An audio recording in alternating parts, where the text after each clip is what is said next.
Disclaimer, we'd like to note before the start of this interview that the opinions about to be expressed by the guest on tonight's Gettin Salty Experience podcast are that of the guest and do not directly or necessarily reflect the views of the host of the Gettin Salty Experience podcast.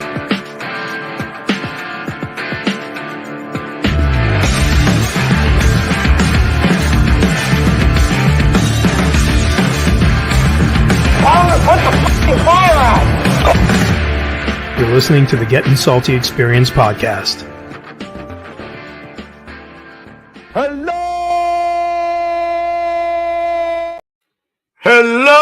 Hello, Patty Hetzel. Patty. I don't know. He's got in chat. Welcome back to the Gettin Salty Experience podcast. You know which one it is, Gons. We bring that table, the Firehouse kitchen table, To you. right to you, man. Right to you. Yep. Right to you. You know what's amazing? It doesn't matter where it is. Any state, any country, they all have a Firehouse kitchen table, and the same fucking shenanigans takes place there We do. at the kitchen table. Got to pick it, baby. Like I could pick up the one in Gonzo's Firehouse and bring it somewhere else to be the same kitchen table, right? It could be. Okay. It can be. Florida. Say hello to my little friend! I was waiting. Lou was on a run, so I wanted to keep going with it. You can bring it down to Florida in Miami where they can't put a fire out there. I don't know what's going on. Oh, did I say that out loud? I didn't mean to say that. I'm just kidding. I I don't know. Well, You get a lot of Miami hate mail. Listen, motherfucker. Why? Something burnt to the ground down there? yeah, they Something. had a I don't know. Four- good down there? four-story, but multifamily. But it was it was built you in the chief? 1920. No, I was Oh, working man. today, and I had it on. It was down in my. It was. I was looking. I'm like, wow. I mean, it went quick. You could just see it. Just took off on. It was a wood frame building. You know, hidden by the stucco, the new frame look, or the new wave look with stucco. But it was a wood frame building. Was it on the Gone. beach or something? It was in. I won't say downtown Miami. Not too far from Isn't the everything Miami on the River. beach Did they have 16 guys on the roof? Not a stole. Everybody was in buckets. It was on towel ladders. It's a towel ladder operation the whole time. Pull right up, get the bucket Yeah, up. yeah. It was. How could I say, baby? When I turned the TV off, it was a third alarm. I think it went to a 5-banger. I'm not sure. I haven't even There you followed go. up on How many guys you get with a 5-banger in Miami? Oh, they go all the way up to Sarasota for that. it. They Bro. roll heavy down in Miami. I believe they're Take it 5 easy. on an Roll engine. heavy. Roll Roll heavy. heavy, Coobs. Yeah. What is that? Roll heavy. Forgive me, but everybody's a little bit A different. couple But of all right. words I don't think I've ever said in my life. Yeah, they roll heavy. Well, Yeah, Coop, how'd you do last night? All right, Yeah, we we, go. were I'm gonna rolling, say- we were rolling Yeah. heavy. We were rolling heavy last Well, the night. tones dropped. We were riding heavy, and No.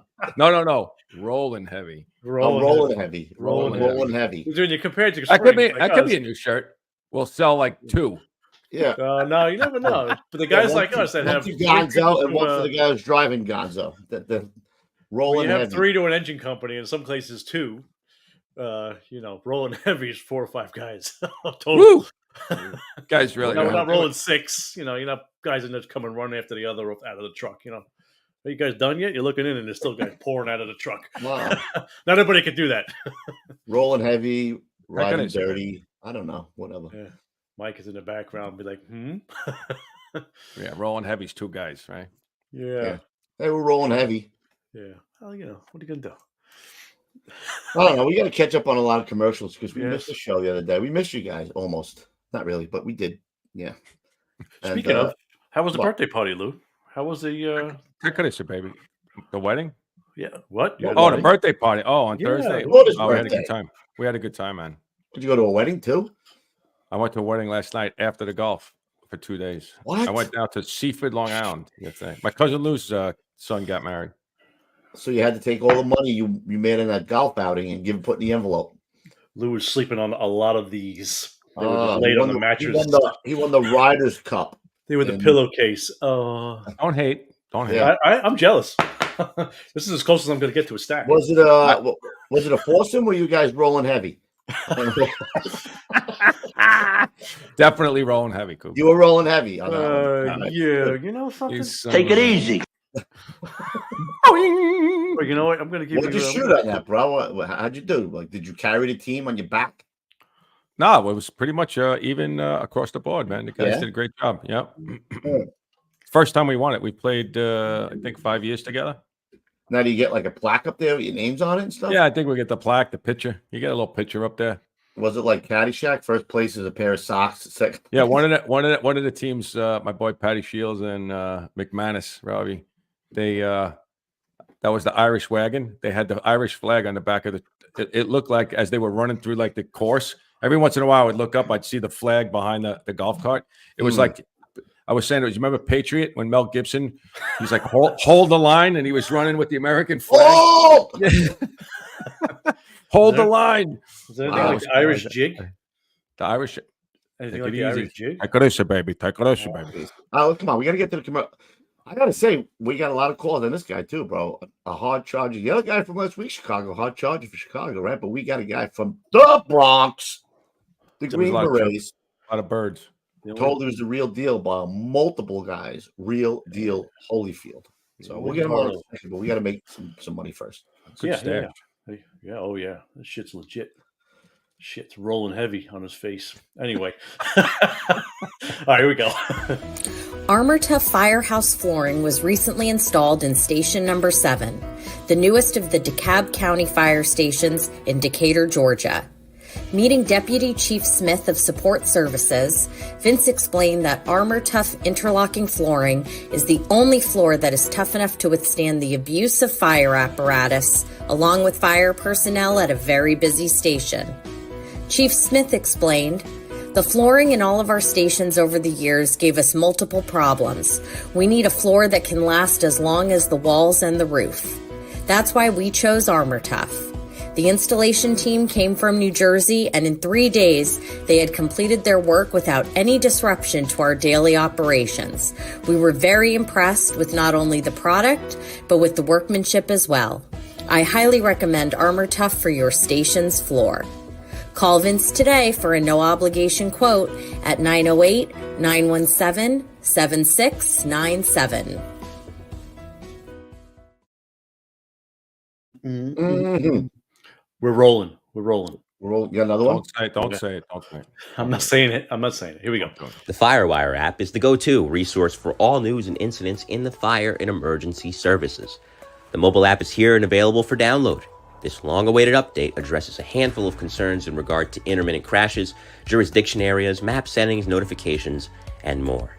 This iteration displays our newly designed user interface with the focus on expansion, as we want to cover your neighborhood, city, and county. Our goal is to provide our users with the most accurate and on-time information regarding emergency incidents, news, and knowledge on all things fire and emergency services. Our newest addition, in partnership with the Gettin Salty experience, brings you Salty Wire, where you can view never-before-seen premium content from Lou and Coobs and exclusive segments in various categories. Subscribe today on saltywire.com. If you guys don't have that Salty Wire, you need to get it. Get it, because you know what I'm working on? Mike's almost done with the second part of the rescue documentary, and I'm almost complete on the Fire Patrol documentary. So, did you find the video I told you about? I'm pretty excited about the Fire Patrol one. The oldest paid fire department in the country, Fire Patrol FDNY, bro. Right Patrol after 2, right? Is it maybe 2? Was it 2? Right, there was 10 in all. 10 in all. But I think right after the Revolutionary War, they started them. Yeah. Amazing stuff. So if you guys get a couple of dollars out of your pocket, you cheap bastards, and get on there and sign up to the Salty Wire, you'll get all of this premium content. For sure. Good stuff. All right. We ready to bring them in? Oh, we got one more? One more really quick. I'm sorry. Go ahead. New Jersey Fire. Here we go. Established in 1930 and under the current ownership since 1987, the New Jersey Fire Equipment Company handles a complete line of fire department equipment and supplies. Headquartered in Greenbrook, the company operates full 3M Scott service facilities in Ridgefield Park and Toms River, staffed by 10 fully authorized Scott certified technicians with a fleet of 6 fully equipped service vans. All New Jersey fire technicians and sales representatives are active or retired firefighters, officers or chief officers, career and volunteer. They understand the business and the importance of their work. New Jersey Fire has represented Scott since Earl Scott entered the SCBA business at the end of World War II. Among other leading manufacturers represented by New Jersey Fire are Globe and Firedex Turnout Gear, Mercedes Hose, Task Force Tips and Akron Brass, Hygenol, Firehooks, Arctic compressors, MSA Carnes helmets, ChemGuard foam, Alkalite and Duo safety ladders, BA face shield protectors, Truckman's Choice saws, Grove's gear racks and washer dryers, Supervac fans, RPI, Streamlight, and many others. A New Jersey incorporated and based company, sales and service are limited to the state of New Jersey. Find us now at www.njfe.com. That's www.njfe.com.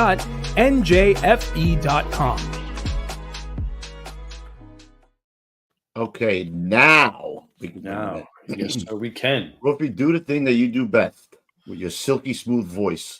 Just, can you do it in the other one? Hey, come on, man. Take it easy. Yeah. Here we go. What you mean? You want to come to the stage? Billy Larsen coming to the stage, man. Oh. There we go. Okay. That ain't a fireman's mustache. I don't know what is, bro. Right there. Take it easy, Bill. I think he looks like our guy. Wait a minute. Time out. That could be Bill. We could have got that from Billy Lawson. Oh, that's him. I think that's not bad. Yeah. Let's get patriotic that What's that, Bill? I said it cost many a chief in the 14th Battalion and the 6th Division many nights lost sleep. I got myself. Try having a deputy brother who chases you around when you have one of those illegal mustaches. Yeah. The call comes. Get a call. I hear the captain saying, "Yes, chief." Okay, chief. Your brother says you got to shave the mustache. All right. And you didn't. Yeah. Nope. All right, guys. Let's get patriotic so we can dive right into Billy's career, bro. All right, here we go. I pledge allegiance to the flag of the United States of America and to the republic for which it stands, one nation, under God, indivisible, with liberty and justice for all.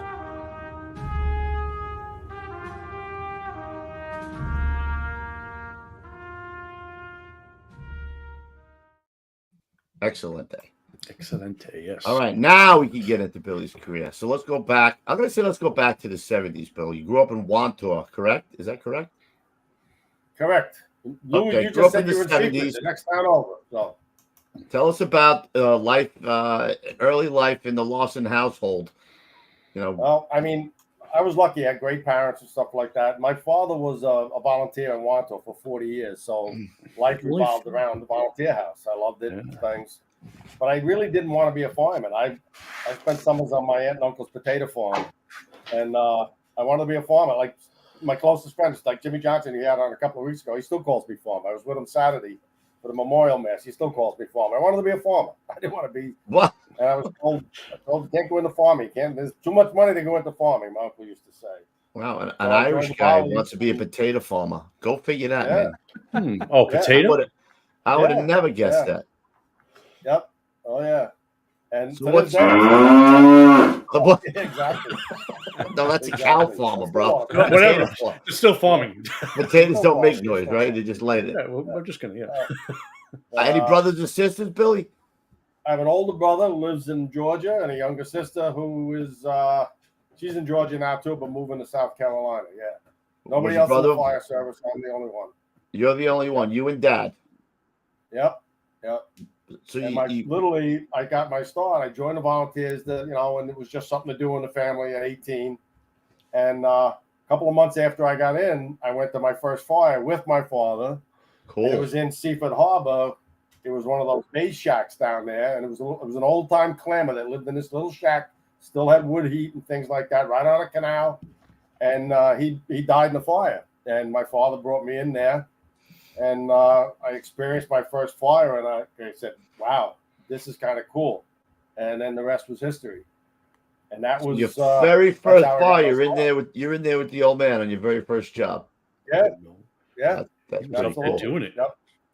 Yeah, that was cool. It was cool. And then it was a total reciprocal thing.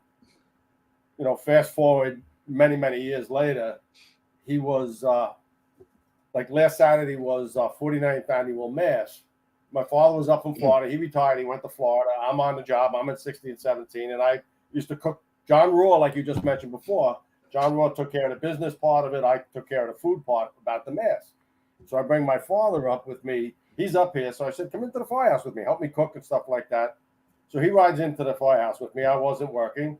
It turns out that Jimmy Johnson was driving 60 that day, and Captain John Giblin, who literally just passed away a couple of months ago, he was the officer. They get a run because it was before the mass, so they were still in service. They get a run, they leave, they don't come back for like 3 or 4 hours.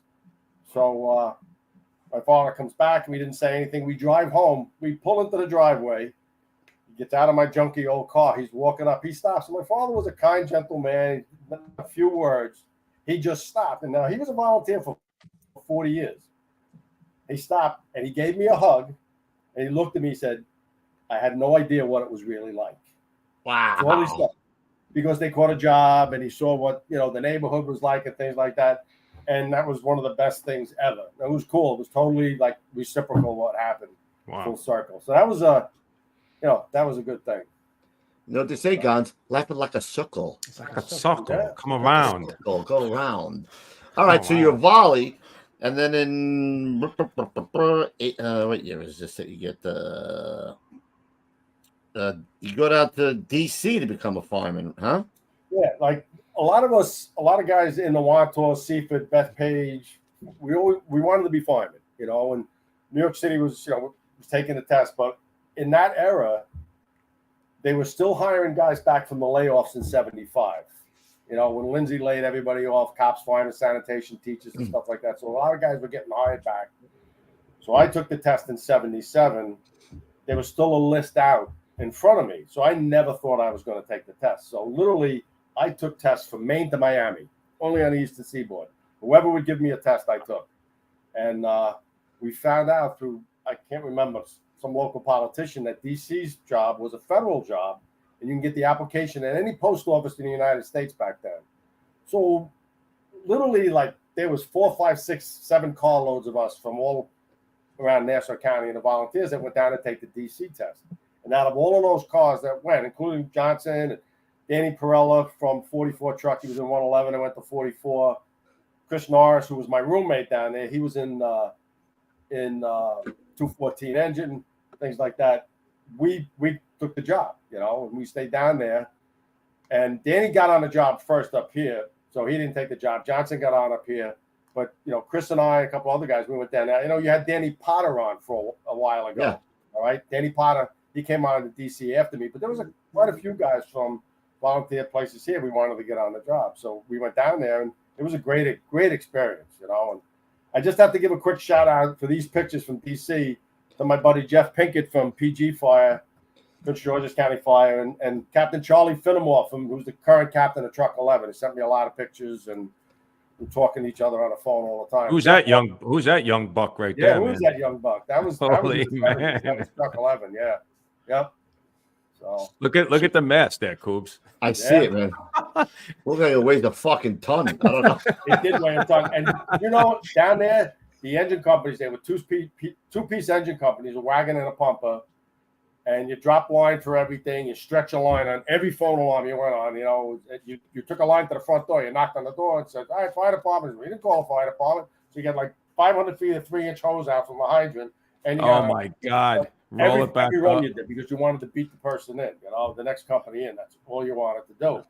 But it was very aggressive. They were awesome firefighters down there. I learned a lot down there.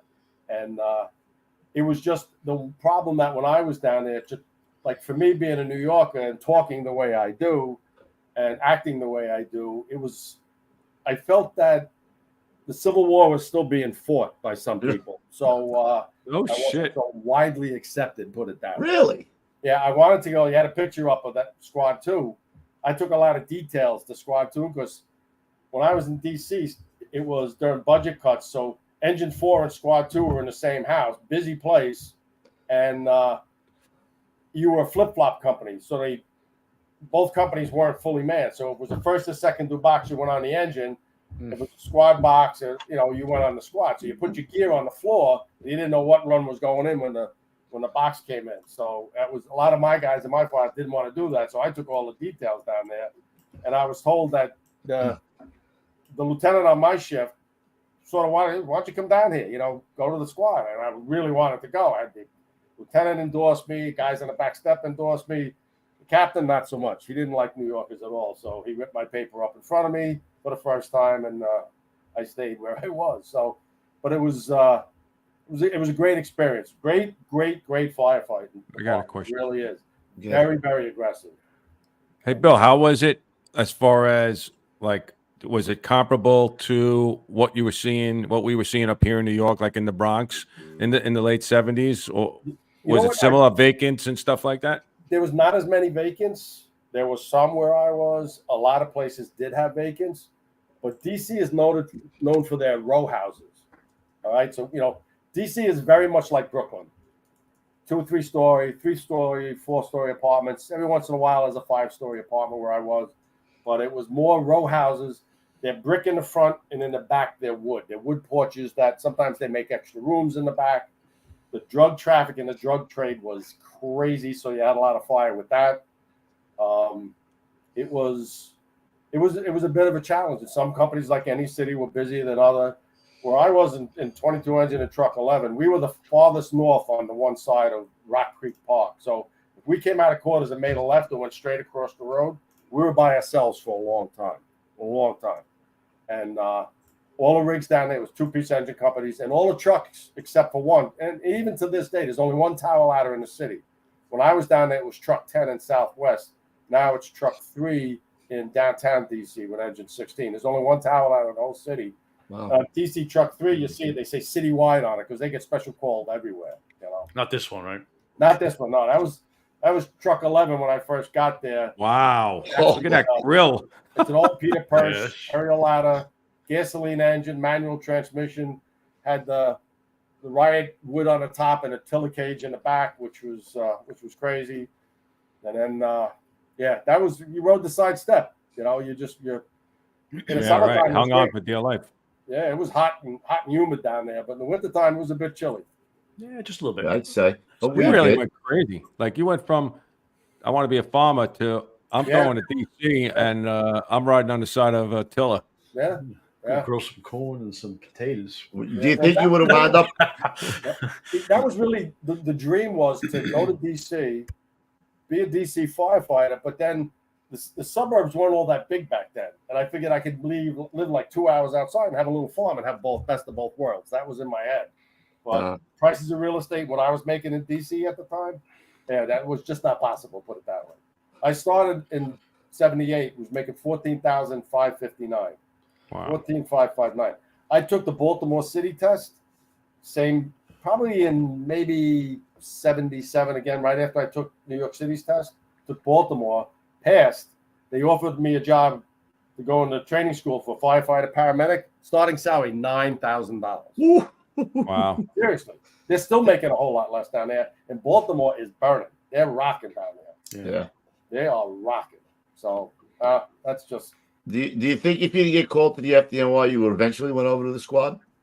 Yeah, I would have. Yeah. Yeah. I would have. You know what? And knowing what I know now, I probably would have studied down there.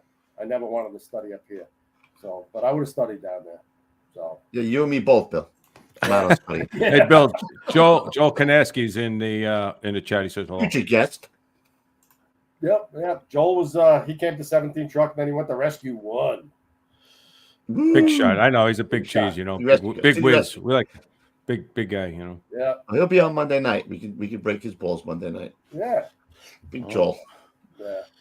All right. So how do you get the call? Like, what you're working and they just call you in 82? Is it 82? Yeah, I was in January, the first class of 82. What it was is that I was torn, and I didn't want to come back, and then I wanted to come back, but I always wanted New York City. That was the biggest dream ever. But then I had guys that were getting on a job, like Danny Perella was getting on, and they kept like sending me letters or calling me and saying, it was long before cell phones and stuff like that, and they were saying, listen, they're going through the list number. Then there was a guy, Bobby Sexton, who recently passed away. Him and I worked out really, really hard for the test. We were in the volleys together, and we went. You were talking to Mike before about working out and doing that. I don't know if people remember, but I don't know if anybody knew Pudgy Walsh. He was a Brooklyn. Oh, sure. Pudgy Walsh used to run that football team and stuff. But a lot of things that people forgot was during my test, Pudgy Walsh set up the whole obstacle course in a high school on Avenue Z in Brooklyn somewhere. Armory, yeah. Armory, whatever it was. But you could go down there, you sign a death waiver, you give them $20, and you ran that course. Disclaimer. I'm 5'5" on a good day. I had to work my butt off for that. So myself and this guy, Bobby Sexton, we worked real hard. He drove a truck for Shell Oil Company, where he worked down in Oil City in Inwood. So he worked nights, so he would go without sleep. We would go in there 2 and 3 times a week and really take it seriously. We go through that obstacle course and get everything down, practice, and we did. And then we both got really good marks on the test. So he kept calling me like frantically. He said, my number's coming up. You're right behind me. You know? So that's when I said, I got to start laying the footwork to get myself back here. And that's what I started doing. But it was tough, I had gotten married down there, and my wife was the first of 6 kids to be married and leave the nest, and she hated it because I worked 3 nights, 24 off, 3 days, and then I worked a side job down there. I worked for this company called Andrews and Bartlett. We set up trade shows in like the hotels and stuff, so that was always, so we never saw each other. We'd go 4 or 5 days as newlyweds and never see each other. So that was another little factor of coming back, but a big factor in coming back. But the downright, I always wanted New York. That was a dream of mine, and I always wanted to be in the best fire department in the world. And I love DC, don't get me wrong, but it was time to make the move. So that's what I did. Did you ever consult with your old man? Say, should I stay here? Should I come up? No, I mean, he would come up. He would come up and stay with us, and he loved the Smithsonian Institution. He says, you got to do what you're happy with, And then he would get me along. He says, you've wanted New York City for such a long, long time, so why don't you just do it, And like I said, he never went to school a day in his life. He was a custodian in a school, but he never went to school a day in his life. But he was wise beyond his years, And he just said, do what's going to make you happy, Just whatever you want to do, I'll support you, but do what's going to make you happy. And it was easy. It was an easy decision. It really was. But at the time, it really sucked. It really did. Right. Because it was a nice. DC was a great job. It was a really good job. A great fireman, and the city was in shambles. It was when Marion Barry was the mayor, and he was a crack smoking, womanizing mayor, and the city was falling apart. But the fire department held it together because they're firemen, put it that way. Why was that frowned upon at that time? The what? Was that frowned upon? Crack smoking and womanizing? It was a little frowned upon. Somebody wanted to know who the captain of Truck 11 was when you were down there. Down there, when I was in Truck 11, there was a captain called Bob Ford. He was down. He was a really good guy. And the captain of my engine company was Captain Swadley. He was also a good guy. And the lieutenant that I worked with most of the time I was down there was Al Ignelli. And Al retired as a battalion chief, and he was just a great guy. I just talked to him a couple of months ago. Al, we reconnected through Jeff Pinkett, and we talked on the phone for about 2.5 hours, just reminiscing and stuff like that. It's like, as we all know, the firefighting brotherhood. You could be away from each other for a while, but one phone call and you're right back in the firehouse. So you talked to him yesterday, right? Yeah, it was exactly. It's like 20 years goes by. You haven't seen a guy in 20 years. The next thing you know, it's like you're breaking each other's balls, and it's like no time has gone by, man. Yeah. I got Bill. I got the beef. Says hello. Beef. Tree Trio, and I got Jeff. Jeff's in the chat too. Jeff Pinkett. Yeah, you're gonna laugh about this. There's a million stories about the beef, but the beef used to live in the firehouse, and you talked about the fire patrol. He's the guy to talk about the fire patrol because he was a sergeant in the patrol. Yeah, I'm gonna give him a call. Somebody else that told me that. Yep. And if you want to know locks, I learned through the lock method through Bob. Come on, from the I beef. Swear to God, through beef taught many a young guy in 16, 17, and in the 14th battalion. Oh shit. Through the lock method because they were the patrol. They didn't break anything. They went in, they did their job, they came out, they locked it up so nobody gets called, no damage. Beef is the lock guy. Absolutely 100%. The lock man. We had him on the show. He never told us that. Look at that. I don't think he did. He calls me every once in a while. The beef. Yeah. I'll be on the phone with the beef this week. You don't need no K tool. Right through the lock with the beef. Yep. I got his number. Yeah. Get the beef on. He's the man. Yep. The beef. The Tree Trio. Yep. So who was in your probie class? Any notables? A lot of guys for New York City probie class. A lot of guys that went a lot farther than I did. But, there was my partner in crime for a lot of years, Billy Welsh. We were in 16th, 17th together, and he was, I get on my little flag, my little soapbox flag waving type thing because I believe in two different things, and I say this, and I'm going to offend a lot of people. Billy's all the way to the left, and Billy Welsh, Pete Lazinskis next to me, and Matt Hansen. 3 out of the 5 guys there studied, but they studied in a busy house.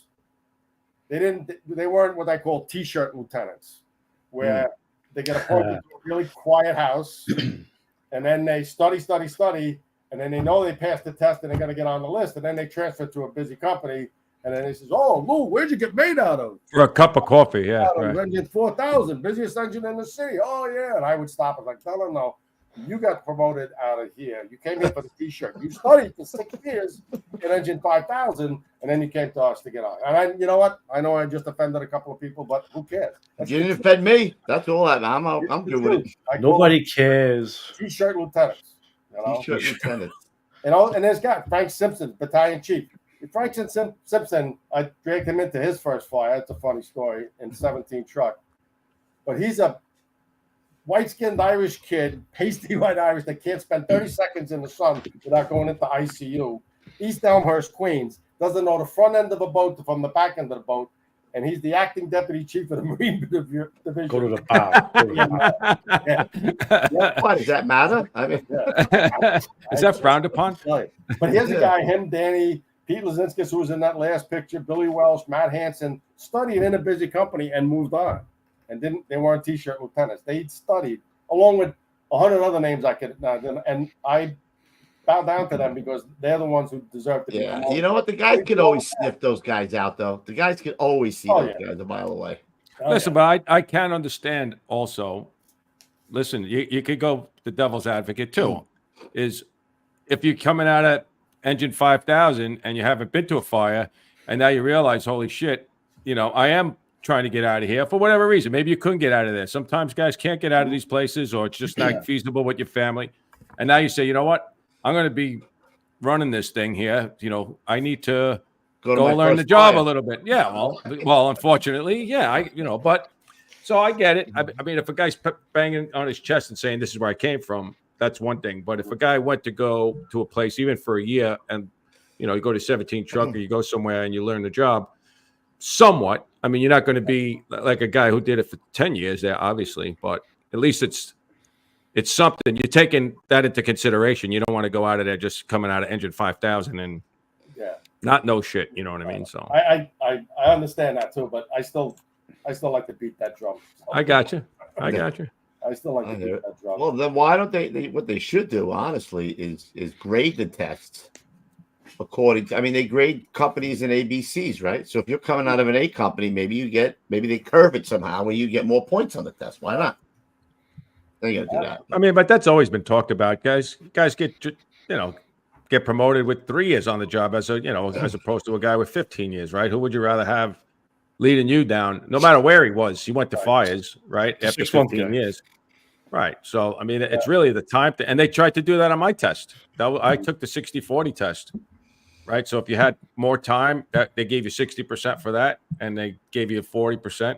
And I was probably in the top 15% graded, but I was like on the list of 800 or whatever it was. I was like 600 on the list because I only had, a couple of years, 5 years on the job. Well, why don't they do what the military does? Make some guys field promotions, They do that in the Army, right? Those are the guys that you want the following anyway, the guys. Field promotions. Yeah, you mentioned. I don't know. There's so much to be said by a boss that has the experience. I've pulled up the multiples and walked up to the command post, and how are you do on this box? Well, we're the only truck on the second alarm. And then he pulls out a loose leaf book, big bolt, and then out of there's index cards that are laminated on rings that he comes down and he's going, okay, first 2 truck at a second alarm. Thank God I've never seen that. You're going to go here. I'm like, really? Okay. I feel comfortable doing that. What are we doing here? Thank God I didn't see that. No, I just, whatever. Listen, it's coming from a knucklehead that never picked up a book. I just found that when I was looking to send you pictures, Lou. Another funny story about studying. I did study. I studied for a little bit. So Jimmy Lafferty, who lives in Florida, Jimmy Johnson, who was on this show, my longtime friend for life type of person, and we carpool because we were in the same high school in Queens taking the test. So we go in there, we're all excited about taking the test. We come out of the test, we're high-fiving it. We aced this thing. On the way home, we're running through the questions that we remember. Out of the 4 answers, the 3 of us had 3 different answers. As I'm going through pictures to send to you, I find the official notice from my lieutenant's test, the numbers and stuff like that. My number, 39.45. You knocked it out of the park, kid. You know what? You finished like about 20 minutes early, too. We were all at the bar on the corner. You're like, yes, aced it. Well, after the lieutenant's test, that was like always the thing, right? I'm going to go pack up my locker right now. Yeah. I'm out the door here.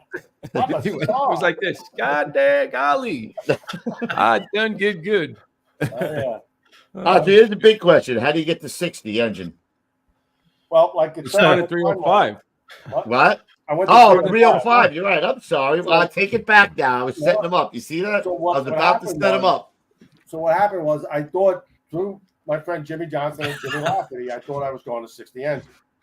So a couple of people had said, oh, yeah, well, So now Proby school is over and we look at the list. We're looking at the list and stuff like that. So one of my partners is giving me these are 60 engine, huh? You're far from it. Like, oh, all right, whatever.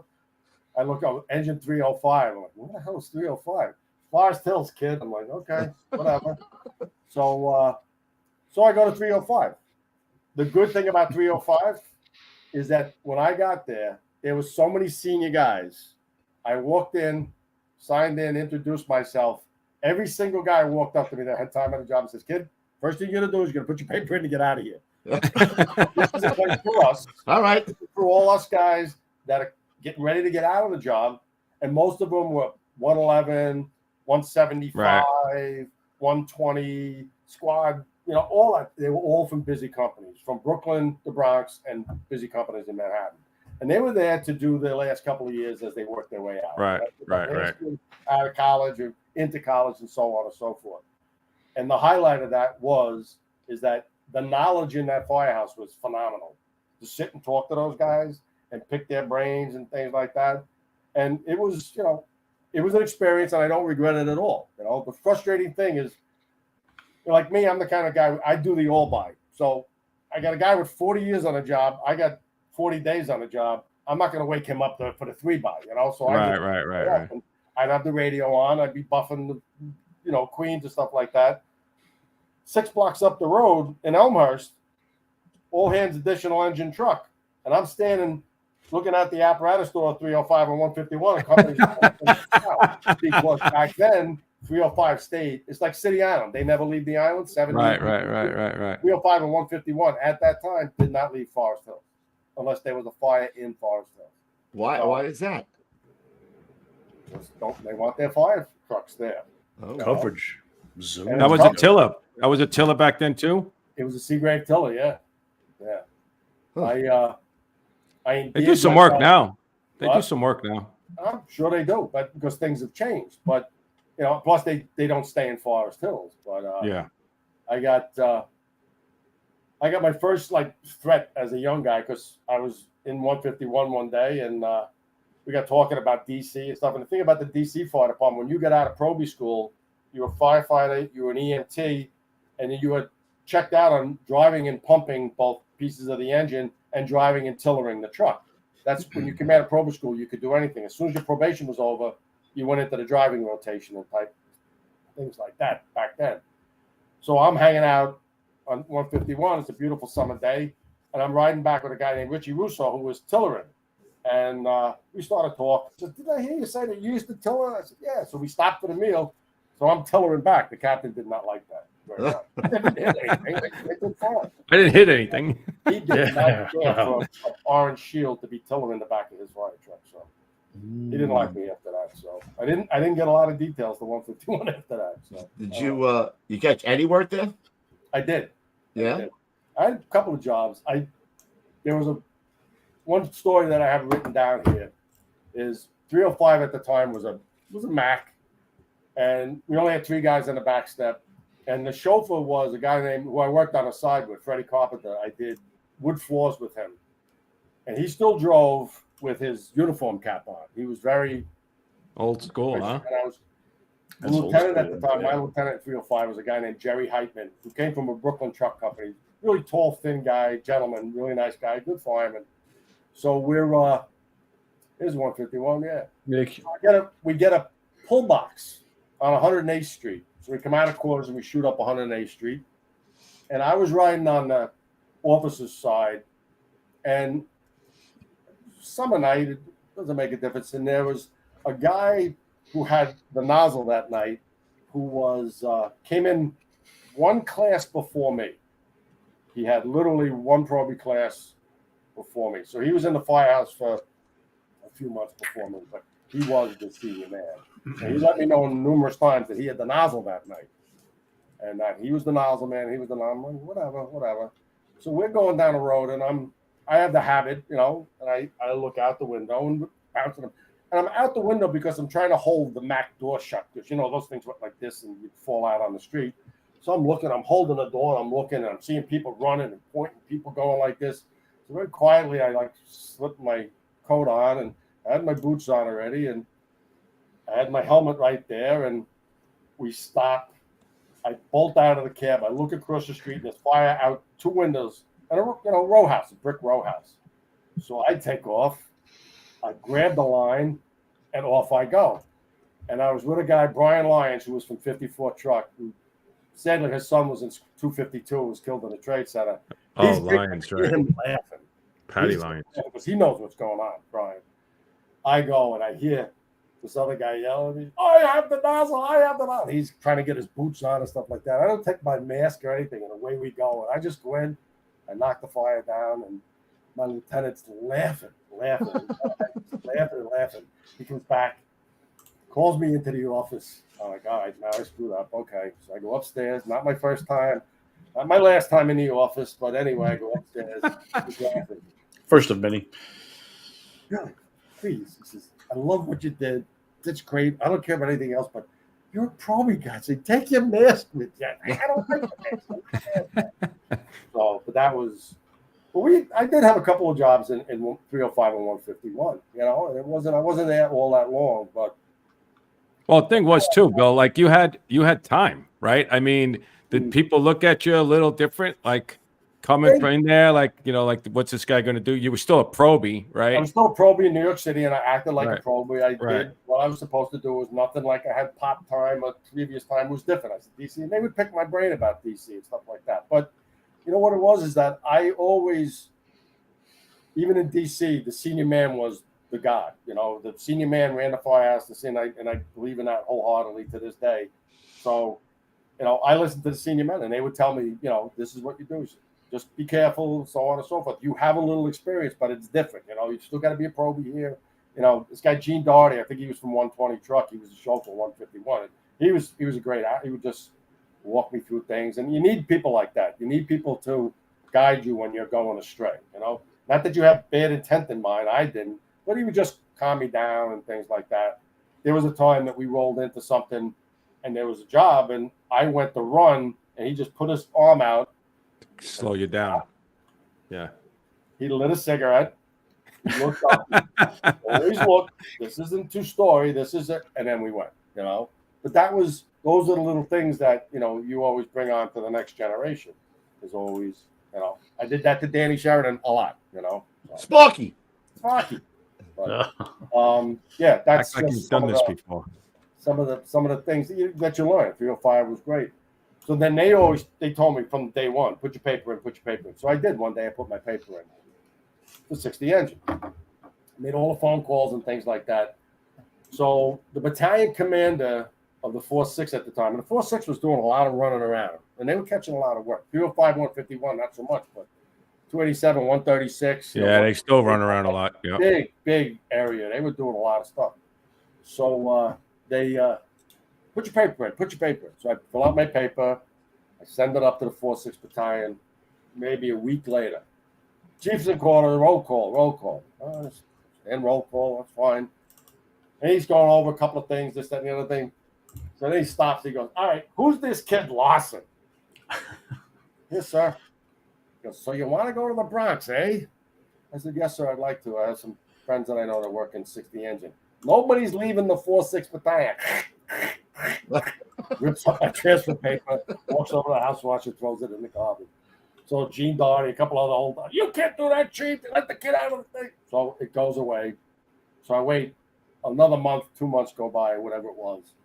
I get a phone call one day. Lawson, to the office. So I go upstairs.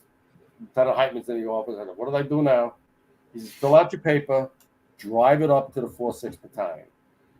What are you talking about? He says, put your paper into the 4.6 battalion. So a guy that was in 305 was a relief aid driver for a senior chief, Chief Daly, in the 4.6 battalion. Great, nice man. Everybody loved him. I go up there. I put my paper in with him. He says, thank you very much. We'll see what we can do about it. I was on the next order. Wow. That's how 305 went for me. You know? Again, it was in the cards. It was a great experience. I don't regret a minute of it, because if you don't use that stuff to build on, then I think you're a schmuck. You know, you got to use your experience. You know, you don't have control over this. And I didn't, cry about not going to 60 Ends, and I got there when I got there. So that a guy that you stole the nozzle from? Did he do his whole career in 305? No. He actually went to a truck company in the Bronx. Yeah. Oh, okay. But this was after his mother called the Firehouse, because he still lived at home, and asked. It was Lent, Fridays in Lent, in a Firehouse. You had fish. He said, well, he doesn't like fish, so could you please not make fish when he's working? Wow. You know how that went. Oh, man. Oh, yeah. That went over really well. Fish sticks, fish fillet, fish. Swing and a miss, he struck him out. Yep. What? Imitation fish. Oh, yeah. Yep. Oh, yeah. Wow, that's a. Yeah, That 305. guy he didn't get the memo. No. Yeah. No, not at all. So you go up to 60, and your buddies are there. Yep. There we And, go. Green Berets. So, to tell you I wasn't, a little bit fearful going up there would be an understatement. I used to have a construction job that we worked, and I was all over the city, and I did a lot of work up there. We used to install like basketball backstops and stuff like that. So I worked for the city. I worked on a lot of projects, and we did a lot of projects putting basketball hoops and baseball backstops up in some of the park. So I knew the neighborhood a little bit, and then from listening to the radio, buffing a little bit here and there and stuff like that. But I was apprehensive. So it's a cold winter morning. I'm driving up to 305 from 305. I got my paperwork with me and stuff like that. I'm driving to 60 and 17. So I come up, and I'm coming up Willis Avenue, and there's people walking down the street. There's people just driving by and stuff like that. I'm coming up the street. I'm looking like on Willis between, like right almost on the corner of 143 and Willis. There's a 6-story tenement. Fire's blowing out like 3 windows on the top floor. I'm looking, people are walking by and nobody's doing it. Pull up, I run out of the thing. I'm banging on the door because I don't have the key to the firehouse. House watchman opens up the door. He goes, "Oh, you're Lawson, a new guy, huh?" I said, "Yeah." I said, "Listen, guys, you got a job down the street." He opens up the door. He looks. It was Paul Tigerman. He passed away last year. He looks down the street. He goes, "Yeah, they'll call us when they want us." Walks me to the back. 20 minutes later, the box comes in. It was just. I'm like, all right, I think I'm going to like it here, And that was the start of a very happy time in my life, Where did they get the name the Green Berets from, Bill? Well, there was a guy, Willie Cottrell, who's still. I didn't see him at the Mass this year, but Willie, I saw him last year. And Willie's mother-in-law. See, the Emerald Society pipe band started in the basement of 60 and 17. Eddie McLaughlin, who's still alive, and I don't think he plays anymore, but he's still part of the band. Patty McAndrews, who was the Pied Piper and the senior chauffeur of 60 Engine, he started it. Bill Duffy, who was in 17 Truck, his brother Frank Duffy in 17-2. Guys like that. They started the pipe band in the basement. So then it just came from there. And William Cottrell's mother-in-law used to knit Green Berets for us to march in the parade behind the band. Hence the Green Berets. So, and then when Willie's mother-in-law couldn't do it anymore, my wife started knitting the berets for them. So it kept the tradition going. And I don't know who does it now. They still wear them, but for a while there, they weren't allowed to wear them in the parade. But yeah, I say that all the time. But now they're wearing them. Yeah, they're wearing them again now. So yeah. I got to get that number from you because I started just the outline of doing something, the history of the band too. So I'll have to get the guy's number or somebody. When you get a hold of Bobby the Beef, he'll fill you in a lot more because he knows a lot more about it because he grew up in that firehouse, so he would know a lot more. All right. But he might know where you can get a hold of Eddie McLaughlin and I have Eddie Garrity's number. I know that. I tried calling him. He's another guy that would be Eddie Garrity would be a perfect example also. But that's the story that I was told, and everybody swears to that story that the band started practicing in the basement of 16, 17. So how long you got to be there before they give you the Green Beret? You know what? You can get it right away. If you want to march in the parade and you're not a total, a douche. Yeah, they just, that's what you did. It was just part of the thing. So, yeah. How long did it take you? So did you actually go to that job where the fire was blown out the window, or did you? Yeah, I buffed it. I didn't ride on the rig, but I went down and got it. But it was. I got in a nozzle. Yeah, no, it was. You weren't taking a nozzle there. I guarantee that. Yeah, no, you're not taking a nozzle there. It was the first. It was my nozzle. Many. Yeah, it was the first of many, and it was a lot of fun. It was a lot of fun, and back then. I mean, what? I have to say this. I have been blessed with some of the finest officers God ever breathed life into. Really. I got there, and Captain Knaus, really seasoned, tough old guy, was in the tray. He was a captain of 17, and Dennis Callipy was a lieutenant there. And just a shout out for Dennis Callipy. I would say a prayer for him. He's not doing too well. He's got a lot of health problems. And Dennis Callipy, John Mitchell, Mr. 17 Truck, and then Billy Geis. These guys were all from like 2 Truck in Manhattan, and they got promoted and they came to 17. Then the engine was Captain McGrail, tough old engine captain. Bobby Salati was one of the lieutenants. Mario DeSena, who turned out to be a really, really good friend, great fire officer. And this guy, Joe DeRio, who was from 35 or 36 engine in Harlem. And he was okay. He wasn't one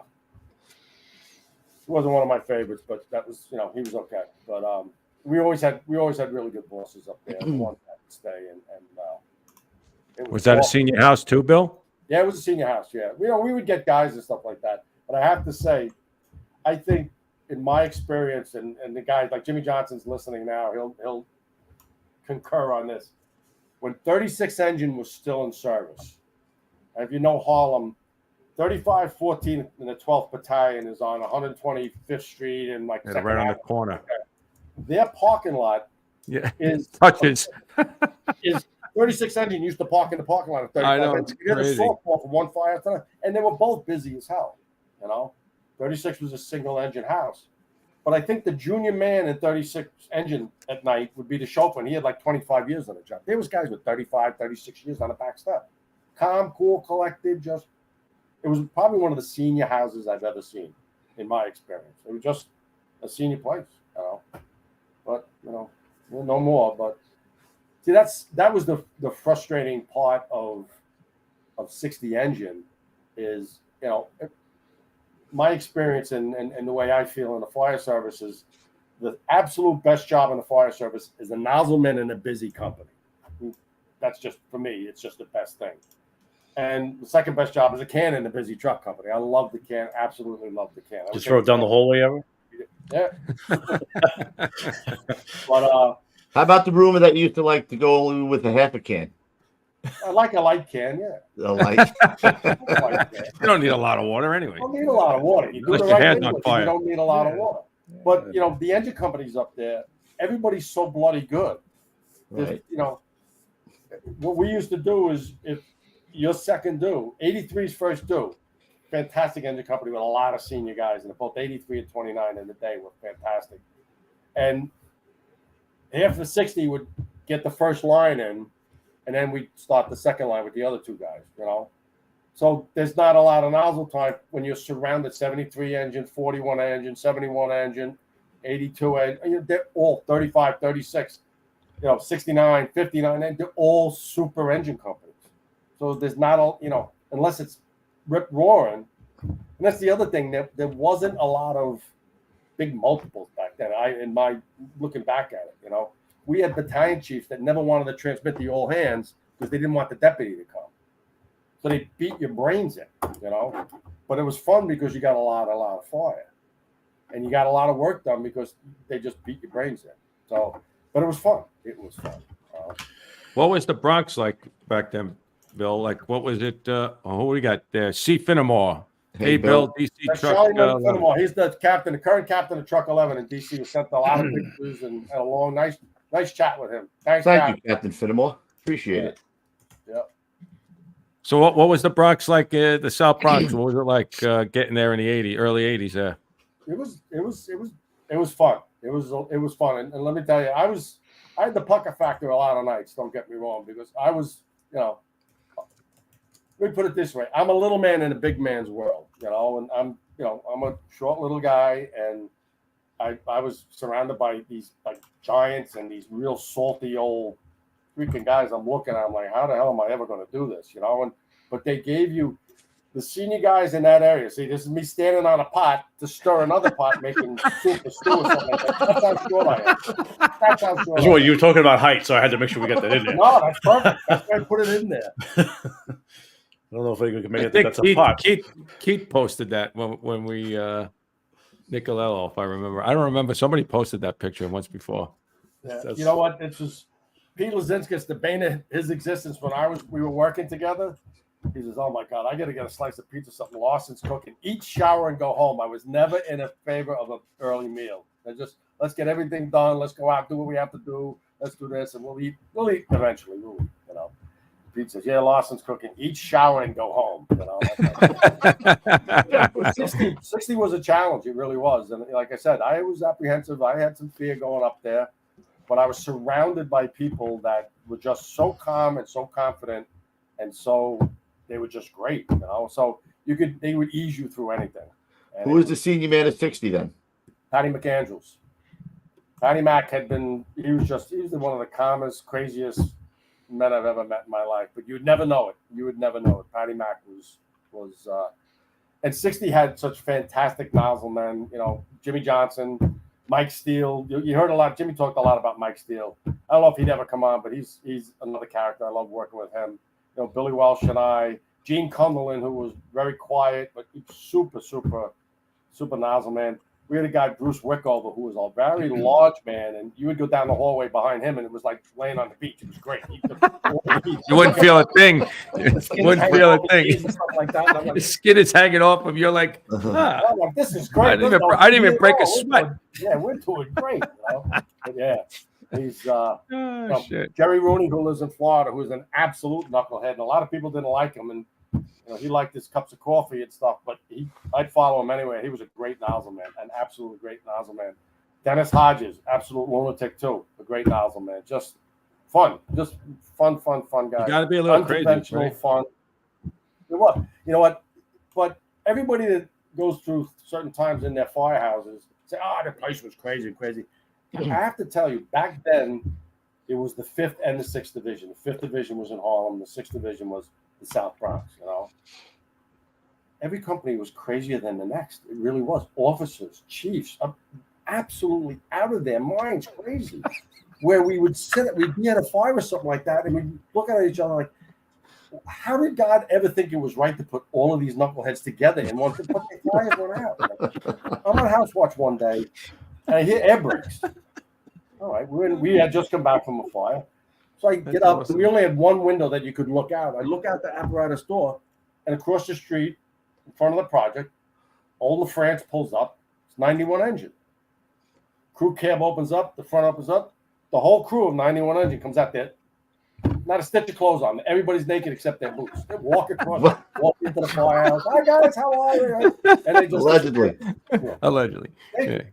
Naked. I'm like, oh, this is cool, you know. But nothing was ever said. Nothing was ever done. It was just the norm. You can't even make that shit up. You know, Chief Kilker, Chief D, but all these just as long as the fires went out, nobody got hurt bad. It was what you just did your job. You know, we were asked to come to work when we're supposed to, try to get here on time, do the best you can. That's what it was. You know? I loved it. I absolutely loved it. I was just going to ask you. You'd go back in a second, right? Oh, absolutely, absolutely. People ask me now. They says, "Oh, you missed the job." I said, "I have to preface that another way. I miss my time job. If I was on a job now, I'd be in Rikers Island. I'd be, you know, the stuff that we did. Right. You know, it was nuts. It was nuts. But there was fire duty. It checked off all the boxes for me. It really did. I was very proud and very honored to be there. And sometimes I didn't treat it that way, but things happen, and that's what it is. But Bill, when you're going through things, sometimes it's not until you look back. Yeah. You know, I say this all the time, when you realize how special, you know, your time was and the people were, right? When you're going through it, you have other things on your mind, and, you know, you got life in the way and all that stuff, and you don't really savor the moment, right? Kind of thing. There's no doubt about that. I have to tell, we had one of the senior guys in the truck back then, and it was a guy named Mike Weldon. Mike's passed away about 4 or 5 years ago. Mike lived in the North Bronx. He took the train to work every day. Whether it was 105 degrees or 14 degrees, he came to work in the same thing. He had a white V-neck T-shirt on, a red windbreaker, Fordham University windbreaker, khaki pants, penny loafers, and no socks. He would come to work. He was one of those, like Charlie Bohan from 29 and the Union and stuff like that. He was one of those Irish guys that were voracious readers. They read everything from cover to cover. Do the New York Times Sunday crossword puzzle in ink in like 45 minutes. Just in ink. Whack job. Wacky. He would come into the firehouse, and before you come in, he'd either take the switch trains or he'd take the number 4 train, get off at the concourse, which is a decent walk, and walk through the neighborhood and come in. But he drank Ballantine ale like we would drink coffee or water. So he would come into the firehouse with his papers and stuff.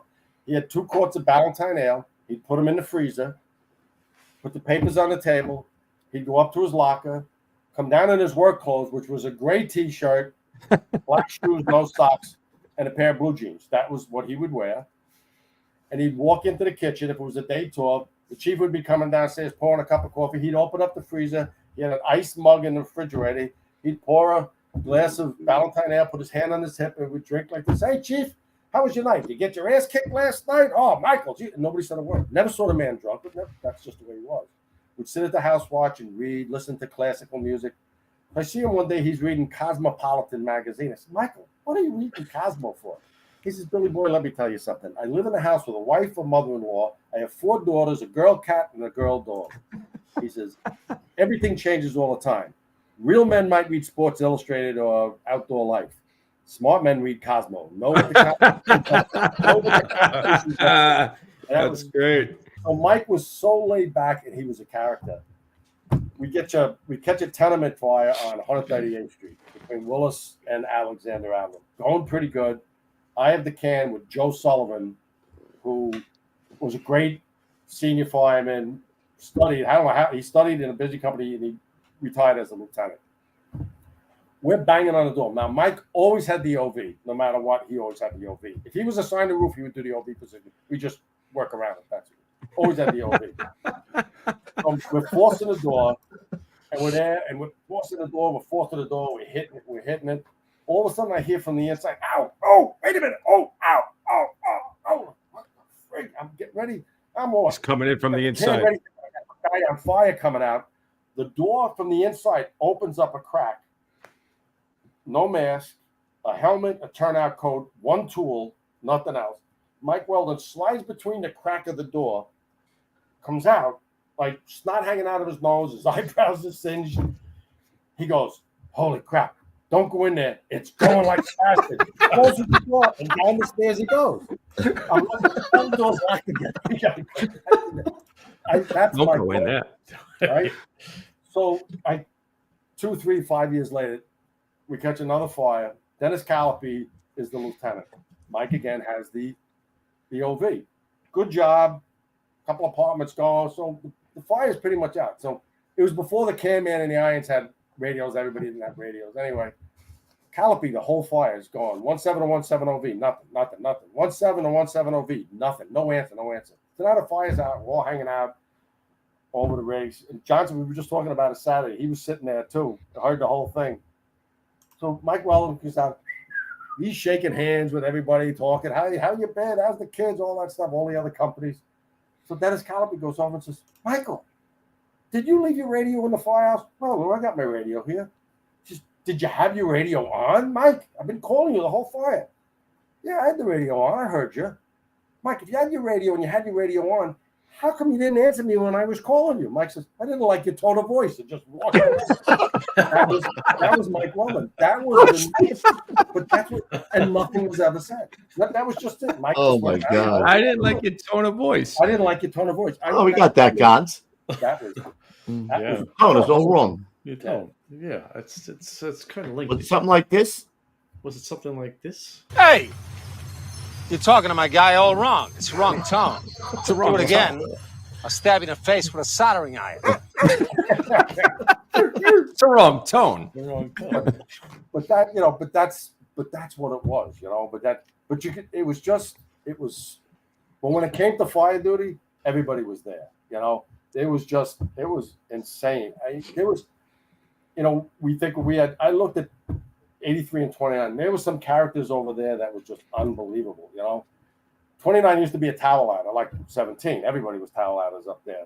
And then they had something to do, years later, they had something to do with Ward's Island on a box, and there was a bridge to go over Ward's Island. They couldn't stand the weight of a tower ladder. So the 29's tower ladder went to 50 truck up on Bruckner Boulevard, and they got a rear mount. But there was a day fire that was on 138th Street again, one of those tenements. There's a whole block of tenements, stores on the first floor. And it's one of those ones where 29's coming in one way, we come in the other way. And it doesn't make a difference. It depends on what box they transmit, who's first to or whatever. But it all works out the same. And I'm doing my thing. I'm hanging off the rig. And all I see is smoke. And we know we got a good freaking job. And I'm looking, and there was a guy about short little senior guy in 29 truck, Bobby Stokes. He's a little round guy, And all of a sudden, I see him bail off the side of the tower ladder, hit the street, and just start running. No tools, just start running. I see him go like this. No way. And the woman drops a baby off the fire escape. And he's just like, whoop, I got it. Wow. The joke was after that, I was hoping he wasn't going to go like this and go. Spike it. Make it. But nothing was said. We went to fight the fire. Nothing. No write-ups. No hero. Nothing. That was just what they did. Could you imagine today? Holy mackerel! They'd be marching in the streets. If you were to write these stories down, right? You handed it to a civilian. It was wild. It was just wild. It's this. What? We could talk to the. Like I said to you before. I'm a talker. We could talk till the sun comes up. It's just there was just one story after another that just boggled your mind. And if you tell people that are not in the fire service, they wouldn't believe it. They just. I was just going to say that to you. If you wrote these stories down and you handed them to a civilian, they're like, this didn't really happen. That couldn't happen, right? Yeah. I mean, the fact that when you were explaining before, Bill, you were explaining how crazy it was, right? You were just saying, somebody could say in a story, yeah, it was crazy. When you go back and watch this, watch your face when you're saying how crazy it was. You could see it. Words cannot explain how crazy. I mean, for a guy that, as you're forcing the door to pop out, smoking, and tell you don't go in there. As he's coming from the window 2 rooms away. Off a fire escape 2 rooms away, and then he's telling you don't go in there. That's fucking crazy. But these are the guys. These are the guys that when you sit with them in a serious moment, when you pick their brains about something, they will tell you. He was one of the guys that told me about in those railroad flats like that, in those back rooms, that if they're having trouble with a fox lock or you can't get through the door and they're beating on the door, there's people there. And some of those buildings on 138th Street had party balconies, so there was no way to go up or down. They're just trapped out there. So if you can't get to the party box, he was one of the guys that told me you kick through the rear wall of the adjoining apartment without a mask, you can fit through there, get into the fire apartment, and you can make a snatch or get the door open for them or something like that. Who knows things like that except a guy that's been doing it a couple of times? Yeah. So I mean, we've done it a couple of times. I have to say, I did it once, but it was just, that's the things that you learn from the senior men, is that people that have been in that neighborhood for so long and know the layout of the apartments and things like that, that are just, it's amazing that you just garner so much knowledge from these senior men. I always looked at it this way. I was blessed with great bosses, and I led the show off by saying that I was just totally blessed with really good bosses with great time. But as we know, the bosses come and go. The senior men, a lot of times they come and they stay. There's your jewel, your crown jewel of the firehouse is the senior man. Handles the business end of the firehouse. Any little bumps in the road with new guys, stuff like that, you go to senior men. Like Mike Steele used to say all the time, he used to laugh, the captain beat the crap out of me.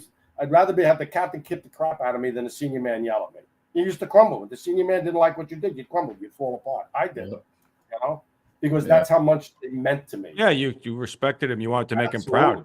Absolutely, right? And they were the voice of reason in absolute. And some of them were batshit crazy. It was just simple as that, And then it was just. We had two guys years ago make a rescue. I think Jimmy talked about that.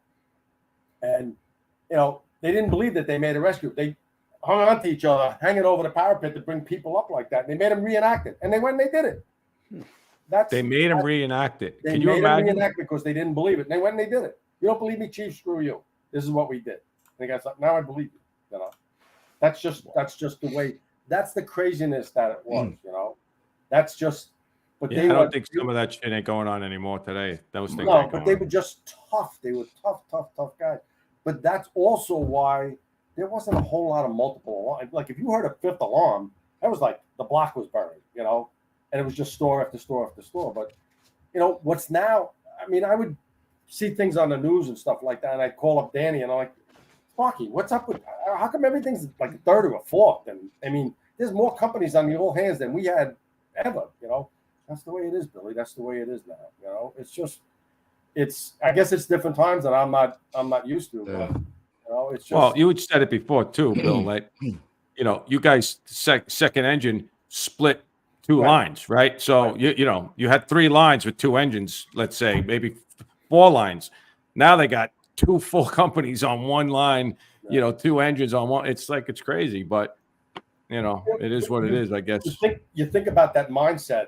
Is that like you're the second new truck, you're going to the floor above. You always take a look and see who's on the line for 83. Oh, yeah. And you look, whoever's the first 2 company, you look in there and you know that you're going to be okay. You're going to be okay. Yeah, those guys are going to burn their face off, They're right? never going to leave you. Correct. They're going to die before they back out on you. So you're going to go above and you're going to do your job. I don't know if that happens now or not, but there were so many times that we did that. We ran above and we always give that little look to see who's there. A lot of times the door guy in the first 2 engine would look as we got it, go. And you'd be fine. It was just there was a lot of trust. There is a lot of trust. You have to trust if you're going to be do real stuff. That's the everybody teases each other about the Bronx and Brooklyn and stuff like that. I was told about trying to beat somebody else in and stuff like that. And the senior men would say, listen, kid, there's enough fire up here for all of us. He said, when you first do, you first do. When you second do, you second do. This way, everybody goes to their right positions. There's nobody screwing around, and hopefully nobody gets hurt. If 29 is going to be delayed, they let us know. We're going to be delayed. There's times where we hit Willis and 138. See, we're on 143rd Street between Willis and Alexander. 6 blocks away, 138th Street is 83 and 29. 6 blocks the other way is 41 engine. 7 blocks the other way is 73 and 42. There's firehouses everywhere. That's crazy. I didn't realize you guys had that. The area was so small. Like we'd get buses from other parts of the country. They couldn't believe that we did so much work, and we didn't go more than 20 blocks away. But that was it. But you looked and you'd see 29 would be coming. We'd stop. This way we're all in the right position. There was not just say, listen, we're going to be a little delayed. Okay, we got it, and that would be it. And everybody did what they had to do, and it was a wonderful, wonderful thing. And everybody helped each other. They really did. Everybody helped each other. I think my first relocate was I was in 117, and we used to relocate with 17 truck. It seemed like a lot. We would go back and forth. Yeah, we would go down. We would go after you guys a lot too. Yeah. You know, that's one Firehouse I never understood because I'm childhood friends with Kevin Kiefer, and he was the lieutenant in 263. Yeah. And we were over there talking one time, and some guy comes up to me and says, "What are you doing here?" Excuse me? Yeah, what are you doing in here? So I'm talking to him. He says, "You don't belong in here. Go on the other side." I talk to him outside. I says, "F you, pal. I'm not going outside. I'm talking to a friend of mine. He's the lieutenant. You got like 3 weeks on the job, so shut up." I'm not like that, but to not talk to somebody because they're in the truck and that used to be that was back then. It's not like that now, but yeah. I hope not. You can't function like that. You can't function. No. Yeah, it's a little crazy. You know, that picture with us in the rig with all of us in our turnout gear. Oh, that's scary. That got Matt Hansen over my shoulder there, over my left shoulder. Good fireman, lieutenant in 75 engine, things like that. And he did well. He was good. But his hair is as red as the truck. Yeah, when he first got the 17 truck, he had the big man syndrome. And he would look at me and say, "Why don't a little guy like you get to the truck?" And blah, blah, blah, blah, blah. I used to say to him all the time, "I'll truck you on spirit alone." So we roll into a supermarket on Cortland Avenue, up right around where the new 71 and 55 are. 154, 155, 156 up there. It's an associated supermarket. There's a little bit of commotion outside, and you can get a whiff, you know. And I had the can as usual. Dennis Callipy was the boss. So we walk into the store. We're trying to figure out, and as I walk into the store, I'm looking up and down the aisles, and there's a little bit of a haze. I'm like, I don't know. And everybody's trying to figure out, and I see a guy in a white butcher's coat, a meat cutting coat, and he's all covered with meat and stuff like that. And he's going like this to me. He's going, "Barbero, Barbero, Barbero, Kia, Kia, Kia." The only Spanish I know. He said, "Come on, come on." I walk back. I'm like, "What? Well, where's the fire? Where's the fuego? Fuego." He leads me up these narrow stairs to the supermarket office that has a hatch. We go up through this door through a hatch, and he opens up the door, and the whole top loft is exposed, and there's a boardwalk that goes to the front of the store. And there's ceiling, drop ceiling tiles there. There's a pile of crap, wood, boxes, and stuff like that burning in the front of the store up there. And it's before the can man had a radio and stuff like that. So I go scurrying across this little freaking thing, and I go up there, and I'm hitting it with the can. I hear Callipy going, "Where's Lawson? I hear water. I hear stuff like that." And I took my hook and I knocked a ceiling tile down, and I stick my head down from the ceiling. And just, "Give me the line, it's right here. Give me the line." And Matt Hansen looked up and go, "How the did you do that?" I looked at, I pointed, I'm like, "I'll out-truck you any day." You know what it was? It would have never been that way if that guy. That's a shirt, Ruffy. I'll out-truck you any day. But that sounds like a shirt, bro. You gotta listen to and look at the people in the neighborhood. They tell you every tale. There was a night. You gotta take it easy, man. That's what they tell you. That's what they tell you. There was a night in DC. I was the kid in DC, and they pulled the pull boxes out. So now we're doing EMS runs. So I was the kid, and I hear OD. All right, it's all right, whatever it was. So I come in, and we roll up into all the guys in the rig. They go up into the house, like a 95-degree night, hot, humid. Oh my God, it was miserable. So I'm the kid. I open up unlock it, open up the cabinet. I take the trauma kit out, the resuscitator. I got all the stuff. I'm about to leave the rig to go into the house, and this little kid on a Stingray bicycle comes up and goes skitching up against me. "Hey, fireman, you here for the dead guy?" 1 second. I go back in the rig. I put my mask on. I hit the front door. The whole 22 crew was bailing down the stairs, puking. This guy was liquid. He was dead for weeks. I'm looking around. There was all unmarked cars. The marshals were there to evict the guy for unpaid rent. He's been dead for like 4 weeks in 90-degree temperature. Oh my God! It was disgusting. They were all bailing out. This kid said, "Yeah, I'm like, all right, let me put my mask on." So. Bill, you have any? Neighborhood always tells you what's going on. You have any Vietnam vets in 16, 17 when you were there? Oh yeah, lots of Vietnam vets, and so those guys were tough, man, right? They were tough. There was a guy, Jimmy Miller, who's passed away in DC. He was one of the toughest men that I've ever met, and a great cook. He taught me how to cook a lot of things down there because I was like his sous chef in the kitchen because I was a probie.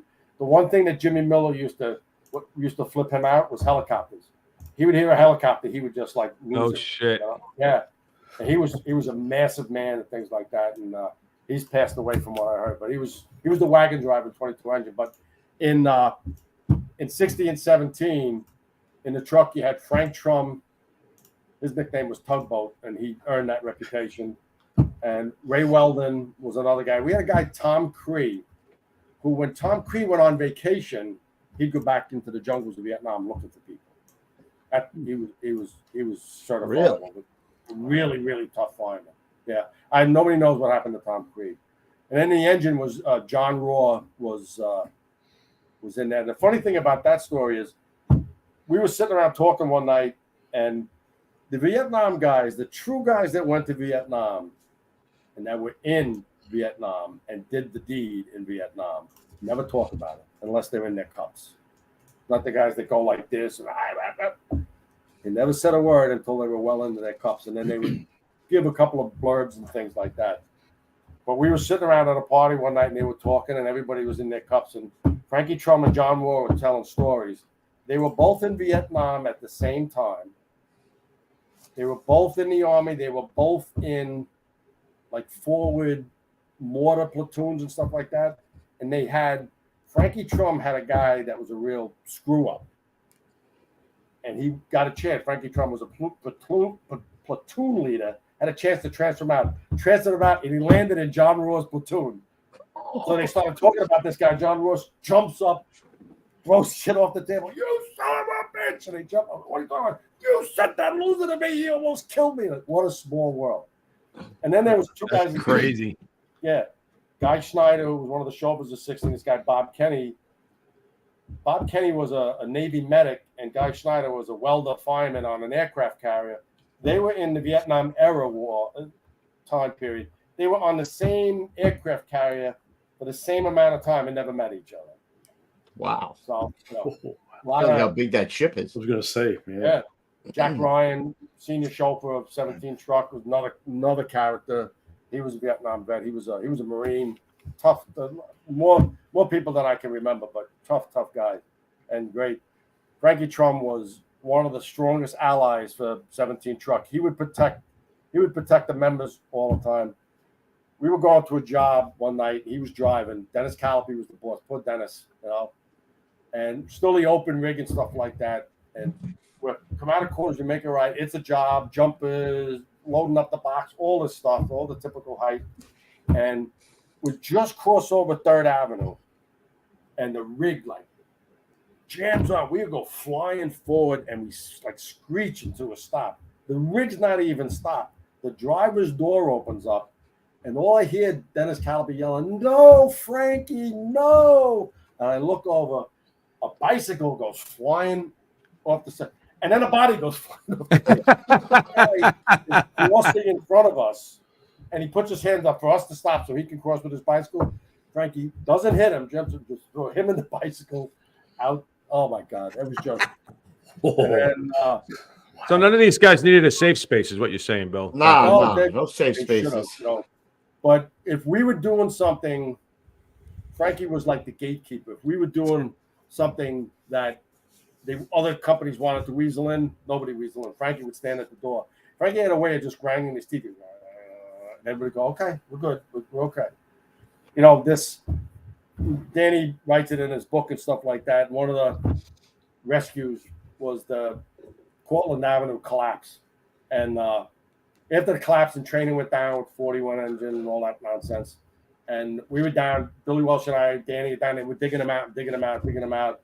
And the chief at the time says, all right, 17, you guys get out of here and let rescue come in.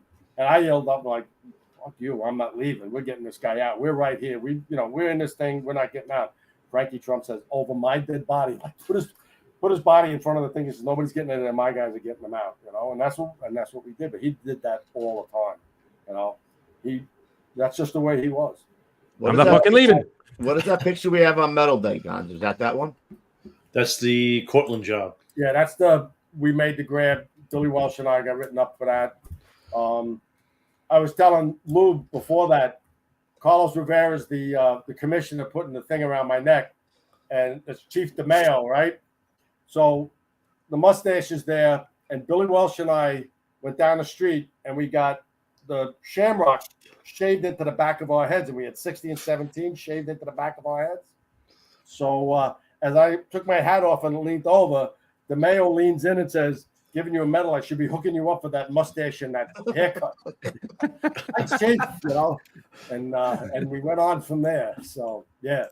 So what other pictures you got, Nick? Because we had a bunch of them. We have a couple that we lots of them we show. Let me go back to there was one I wanted to show you guys. Give me a second. It was this guy right here. It was a little old school one that I wanted to bring up before, but didn't get a chance to. Yeah, that was a project that's right around, because 16 and 17 is surrounded by the projects, Patterson projects and things like that. And that was, a typical project fire. And they were, fire was in the kitchen into the living room, and they were in the back bedroom, and I have, projects, when you work in a neighborhood like that, projects become very, very routine. They're almost the bane of our existence. And nobody really got excited about a project fire. It was very simple most times, unless, they left the door open, the windows fail, and you got a wind blowing, and then it was a little hairy. But there was no discussion about inch and a half or anything like that. With the project, you took the 2.5, and you went and you did what you have to do.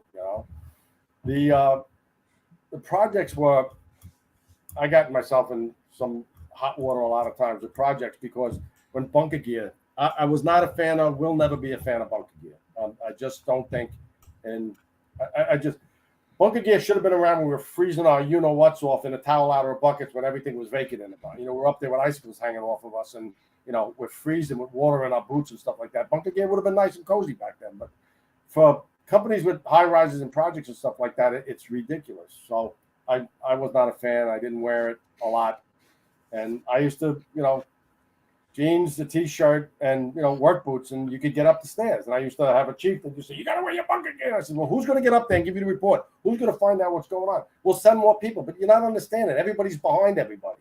You can send everybody you want, but somebody's got to get up there fast and let you know to save.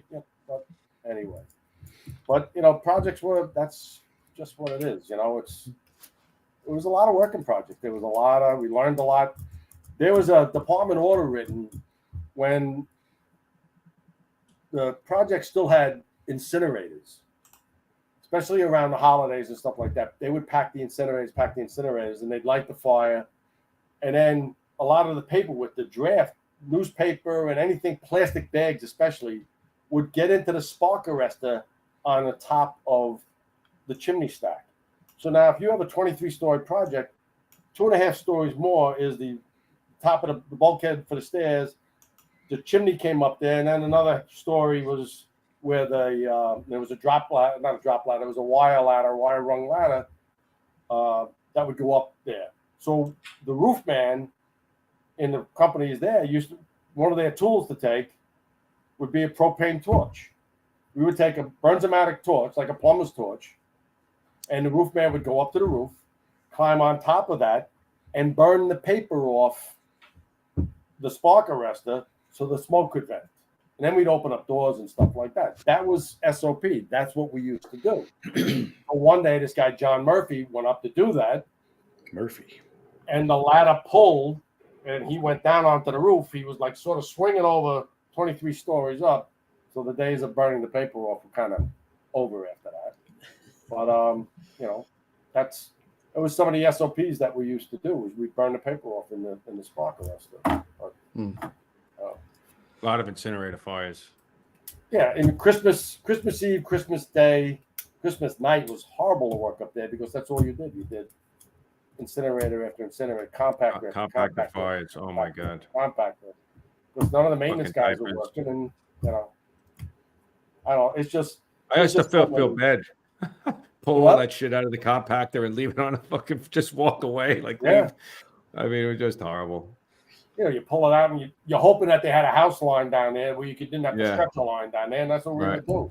Let the engine take up. We just stay down and pull through mountains of trash. And, that was how much shit. My Bill, God. you never got the bug to go to SOC, the rescue, do nothing? No, I love 1617 so much, and I'm going to get myself in a lot of trouble. But the people who knew me and things like that, I was too much of a knucklehead. I didn't take things seriously to be going to rescue. But I used to tell my friends in Rescue 3 that I said I'd rather have a sister in a whorehouse than a brother in rescue, and they would just laugh, and things like that. That's what I told Chris Ryan. But I have to tell you, the guys in Rescue 3 never ever had a problem with them. They were some of the finest firemen we ever worked with. They would come onto a job and nobody tried to push their way in. How can we help you? Maybe you should try this. Let's try this. Let's try it. That was the way it was. They were just gentlemen, and there was Those guys are pretty senior up there. There was a lot of senior guys up there. There was some when I had gotten myself into a little bit of jam over this at a fire. And I got caught I was working at 41 Engine. I got caught with Eddie Keating, who was the lieutenant in 41. And Eddie Keating had a helmet that looked like an acorn. And they were, that he was just He ain't lying. He ain't lying. Yeah. And he was taken up from a fire, was sitting on the side of the rig. And I had literally just come and put water from the helmet, from the hydrant into my helmet. I put it over my head. And he's just slinking up against the side of the rig. And some staff chief comes around the corner and he comes up to me and goes, "Gotcha." Goes to Eddie Keating, "Gotcha." The next thing you know, Bronx Borough Commander's at the Firehouse and all sorts of things like this about the mustache. All the senior guys are telling them, "Oh, screw around." So it goes on and on for a while. And Teddy Scott from 42 Truck tells me, he says, "Billy, here's what you do." He says, "All your problems be over. I've been doing this for years." He says, "Take your mustache and underneath where it attaches to your skin, just clip it, shave it so it's not attached to your face." I said, "Yeah." He says, "Then when they come for roll call to check your mustache, just stick the ends into the corner of your mouth." I did that. I shaved up. I shaved up underneath it. The chief would come, "Let me check that mustache." I shoved the ends in my mouth. It wasn't below the bottom of my upper lip. Everything was good. He'd drive down the street and then we'd be back down to here. So that was it. It's been the same way all these years, huh? This is when it started. The younger days. The younger days. Yep. Where is that? That's in the Bronx? That's the Bronx. That's Victor Harris was in 60 Engine. He retired as a lieutenant in 15 Engine on the Lower East Side. And that was, I think, Joe Kelly, myself, and somebody else grabbed those kids. They were in like a back bedroom of a tenement, 138th Street, and probably around Brown Place somewhere. But yeah, that was quite a while ago. Yep. Yeah, so it was so much fun. There was just so much going on, and that's when Danny Gray got shot. That was a crazy night. That was in late 80s, early 90s, I guess, maybe in the 90s. Danny Gray had transferred from, I think, 50 truck to 17, and wacky. The neighborhood was just wacky that night. And 60 was at a dumpster fire in the midst of a project over off of 3rd Avenue, and literally they were getting bombed from the roof. Not bomb. People were throwing crap off the roof at them, throwing things at them, stuff like that. So they were calling for the cops. We go with 83 and 29 to a mattress fire right across the street from 83 and 29, next to little St. Luke's Church. And so we're taking up and we're turning the rig around, and we're literally backing into the parking lot of 83 Engine. And Danny Gray's standing next to me. I'm on the right side of 17. He's on the left side. We're backing the rig up. Captain Bourne is the officer, and I think Frankie was driving. We're backing up, and next thing you know, Danny's like, "Ow, what the?" And he leans on me, and then I hit a shot. Pop, pop, pop. I grab him, I throw him on the ground, drag him behind these garbage cans. Everybody's scattering, and I'm literally dragging him, and now I'm banging on the apparatus door of 29. Charlie Bohan opens up the door. We roll inside. Danny's shot through the knee. All chaos. Get in the ambulance. We get up to Jacoby and stuff, And it was a really big deal. And he got put out of the job because it blew his knee apart and stuff. Wow. So, did they ever catch the guy? Yeah, they did catch the guy. It was a fight coming out of the church, and they weren't shooting at us, but they were just, doing the Wild West thing, shooting, lobbing things off. So again, it was John Vaughn, poor John Vaughn. So now hours go by. Danny's in the hospital. It's time for me to come back. So some messenger van is driving me back to 1760. And this guy was like 100 years old, driving me back, and he's all nervous. So I can't believe a fireman got shot. Oh, it's all right, we're coming back. So now the neighborhood is like alive. It's October. It's just, I don't know, it's like a hot summer night, but everything is wacky in the neighborhood. We come off of Willis Avenue to come down 43rd Street. The street lights are in, smoke because they're shooting guns so much. And there's guys throwing guns, they're running down the street, shooting at each other. And this guy driving a messenger van says, I don't know what to do. I said, listen, I got my key in my hand. Just slow down. I'm going to jump out of the rig, and I'm just going to run into the firehouse, right? So that's when he slows down. And he's a nervous wreck. So away he goes. I roll out of the rig. I run in. I get into the door of the firehouse. The house watchman's laying on the floor. That's how bad it is. And I go in the back. I make myself a cup of coffee. I walk upstairs to talk to Captain Vaughn. We were talking about that. And as I'm sitting there, I look down, and it had gone through my pants. It had gone through right below my knee. It had gone through my pants. I noticed there's a hole in my pants, a through hole. I'm sitting there, holy crap, Cap. It went through my pants, and then it got Danny. And then the immortal John Vaughn, I love the man. God rest his soul. He starts to laugh. There was the Vietnam vet right there. He starts shaking like this. He's just, I got to hit Danny Bray first, because if it hit you, it would have been a headshot, you little twerp. I love that. He was new in 17 truck. Like, he just got the spot. And John Raw, we were going on the Steuben boat ride. So it was Billy Wells, myself, Dennis Hodges, a whole crew from 16 and 17. We're going on a Steuben boat ride. And we were going on this thing. And we're going up the gangplank, and we have a super cooler with beer and wine, all sorts of stuff. We got bottles of champagne, we got all this stuff, and we're going up there. And John Vaughn doesn't know who we are. He just got the order that he was going to 17 truck. So he's standing there. He goes, look at these assholes. They think they're going to drink all of this shit in this little boat ride. John Vaughn walks over and taps on the shoulder. Cap, here's your new company. Here's your fellows for 17 truck. Holy shit. So that I've endeared myself to him. We have a horrible, horrible, horrible night. And it's cold. So now it's not even light yet. It's like 5 o'clock in the morning. Special call. Engine 4-1, ladder 1-7. 149 in Bergen for outside rubbish. I'm working with my friend Jimmy Gilligan, the Gentle Giant. We go up there, and we're freezing. We're all half asleep. We look. They had taken down like 4 or 5 tenements in a row.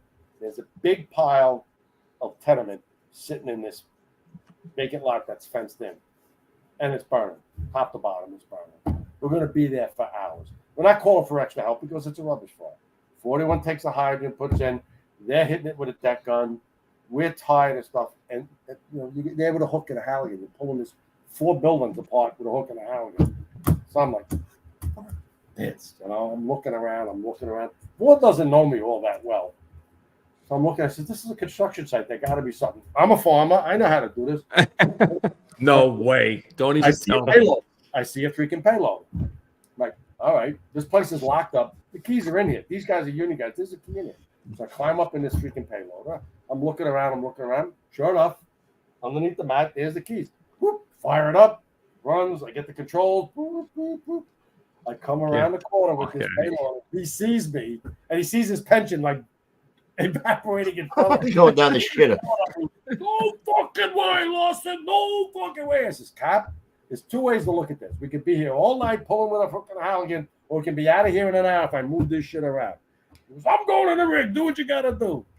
But, he loved me. I loved him. And we just pulled the shit out with the payloader. And That's crazy. I don't think I've ever seen that. I actually did it with a bulldozer years ago. Same thing. Spread that shit out. See you later. I did it a couple times. I did it with a railroad car full of rolled paper for a paper, like a printing place. And the railroad car, we forced the door, and these things are stacked in there, and they're all smoldering. Like, we're going to be here all night. I got in a forklift with these clamps on it, and I was with John Mitchell.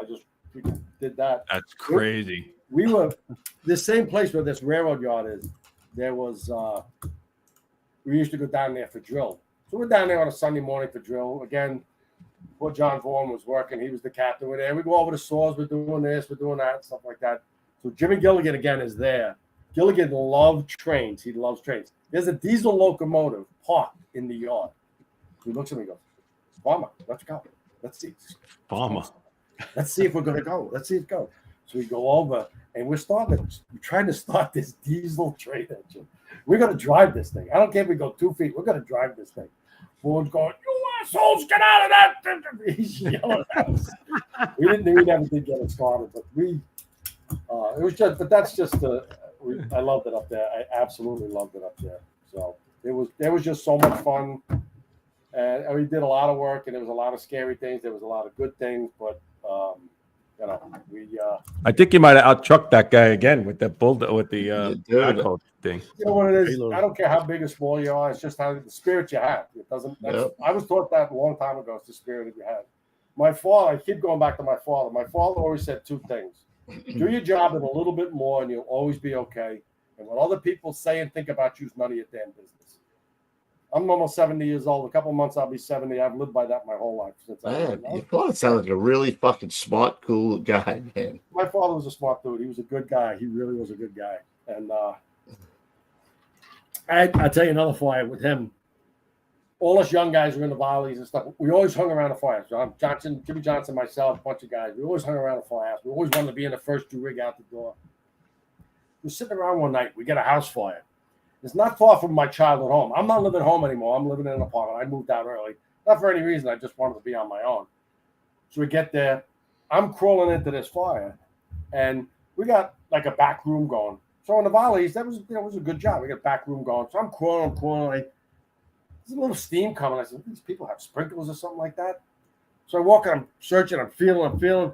And I feel a person in a coat, had a hat on, and he's got a garden hose, and he's going. I said, all right, pal, take up. We got it. Get out. And I'm hitting him. I says, come on, pal, get out. We got it. We got a hose line coming in. He says, I got the hose line. I got it knocked down. And shut up, you asshole. It was my father. He lived around. He went to his car. He went there. And he's in there knocking the fire down with a garden hose, and I'm trying to kick him out, He just laughed. Hey, Rook, who was the guy that we had on, father and son, who they actually wound up crawling down the hallway together? They were both FDNY. It was recently, wasn't it? It was recent. Kev, I can't remember. I swear I talked to so many guys. Even today, I talked Marino brothers. Wasn't the Marino brothers, right? No. It was no. I don't know. It'll hit me later. It's pretty recent. A couple of weeks ago, was it Joe Bonanno? No. Was it Bonanno? No, it wasn't Bonanno. No, not Joe Bonanno. No, it was a father and son. Actually, there was two kids that were two sons. That were too, right? Was that on the job? It was on the FDNY. Right. Somebody will remember. Were in busy places. I do remember the story. So if you get John Rohr on, he was at a fire on 138th Street. His son was in 10 engine. It was detailed to 60 one night, and they put a good job on 138th Street. So they were together. I'm gonna call him. I'm gonna get your number from him as soon as. Yeah, they had a father and son team there. Yep. By the time that you were ready to leave, were you the senior man there yet? No. I was not. I was like second in line. That's crazy. Julio Jimenez, JJ was still the senior guy. JJ was a character. Yeah. Still got the stash. Look at it. Yeah. This was your last tour, or towards the end of it? You said, right? Towards the end of my career, yeah. I had gotten hurt, and I went to the 6th Division and as the messenger man, which was a great job too. I was went to all the fire, had my own car, and I could go to all the work and fire, so it was great. Nice. I used to call myself Stoop Boy. My kids at the time used to watch this thing called Hey Arnold. I don't know if it's a cartoon show on Nickelodeon. And there was a kid that was couldn't leave the stoop. His parents didn't want to leave the stoop. He wanted to play ball. He wanted to do this, but he wouldn't. They called him stoop boy, because he couldn't leave the stoop. And I felt like that. I couldn't do anything. I was going to the Flyers at Suburban with lights and sirens by myself. I went to all hands, all the 1075s. I couldn't do much. Although you couldn't get on the stoop. Like John Vaughan used to put me to work. I used to be his 360 guy. Stoop boy. Yeah, stoop boy. Somebody wrote, it was the guys from Baltimore. Was it the guys from Baltimore? The last day we had on. That's what it was. I remember that from Baltimore. Yeah, might have been. But he had a couple of boys that were on the job. Wasn't it three of them total? Wasn't it? Yeah, I think something like that. Yes. See, we used to have guys from Baltimore come and ride with 60 and 17. We had guys from, there was a time years ago that some of the busier companies would have people all the time. Like the job would schedule people. We're getting people from Florida. We're getting people from, we get people from like Grand Island, New York, which is in the river by Niagara Falls. They would come down every year. They would send 3 or 4 guys down. The guys from the fire department in Disney World would come and ride with us, and no shit. Jose. 3 or 4 guys from Baltimore that would ride with us. We had a guy from Disney World show up one time, and I'm in the kitchen cooking, doing my thing, and he says, "This is like a vacant building." I said, "Yeah, firehouses in New York City, a lot of them are like vacant buildings. We make them nice, but they're vacant buildings with fire trucks in it. Oh, this is disgusting. This wouldn't float in Florida." Well, we're not in Florida. You're in the Mott Haven section of the Bronx, so this is what it is. He kept going on, "Oh, you guys can't be this or that." So we ran around all night long. We caught in the morning. He comes down and he looked like shit. Like, he was actually doing some work, but he was just up all night. And he goes, "I can't believe that. I have to say something." I have to change my tune. He said, "I've been a fireman for 10 years in Reedy Creek." That's what it is. They called Disney World Fire Department called Reedy Creek. Reedy Creek. He said, "I will never go. I could do 40 years on a job and never go on as many runs as you guys go on. And I'll never go to as many fires. Never, ever. You went to more fires in one night than I'll see in my entire career." At the beginning of the night, he says, "What do you do when it's cold?" He says, you get cold and wet. You freeze your ass off. Yeah, ice and wet. That's what you do. It's just. What do you think this is? Disney World? You know those. Yeah, what is it? You know those Florida firemen, right, Rookie? You know those guys? I don't know what I did. Poochies. Oh, did I say that? Oh, you smell something? I smell something. Oh, I smelled something. I think it might be that time, Gons. I think it is that time, actually. What time is that? I don't know. I have a watch on. I But don't know, but it's time for the old school tip of the day. All right, Bill. All right. Roll heavy on this one. The only thing that I could say, the way I was, nothing that comes out of my mouth is original thought. I am not that bright. The senior men made me who I am, and the fireman I am, made me the knucklehead that I was. But I've learned one thing is to listen to the senior man. The senior man is the most precious tool in the firehouse, and probably the best tool. The senior man is the best resource in your firehouse for everything. And second of all, the best tool that the city of New York or any fire department around the world could ever invent is having the same guys work together all the time. Bosses, firemen, I know sometimes that's not possible, but when you work with the same boss and the same guys, you're a well-oiled machine, and it's a perfect recipe to get things done. It absolutely is. So that's, know your job, know your tools, and keep your mouth shut, let your tools do your talking, and work with the same guys and just learn and cherish your senior men. They're the guys that do it. That's what I learned. Excelente.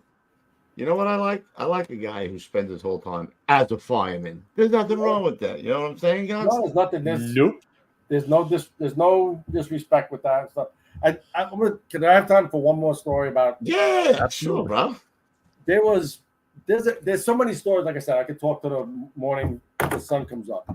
But there was a night I was working the dreaded up and down, which was day into day, which a lot of times we didn't do, but it was the dreaded up and down. We had a battalion chief named Chief Brown. Eddie Brown was a lawyer. He was a bird colonel in the Army Reserve. He was great for the men, cool, calm, quiet, big barrel-chested guy, lot of time on the job. Love working with Eddie Brown. Anyway, he looks and he says, "Billy boy, you're working the up and down." I said, "Yeah." He says, I have a favor for you." I was hoping he wasn't going to ask me to drive him that day. I hated driving the Jeep. But anyway, he said, "Can you make Mother Lawson's fried chicken?" So this guy I talk about, the Vietnam vet in DC, he gave me a recipe of making real Southern fried chicken from scratch. I used to make it.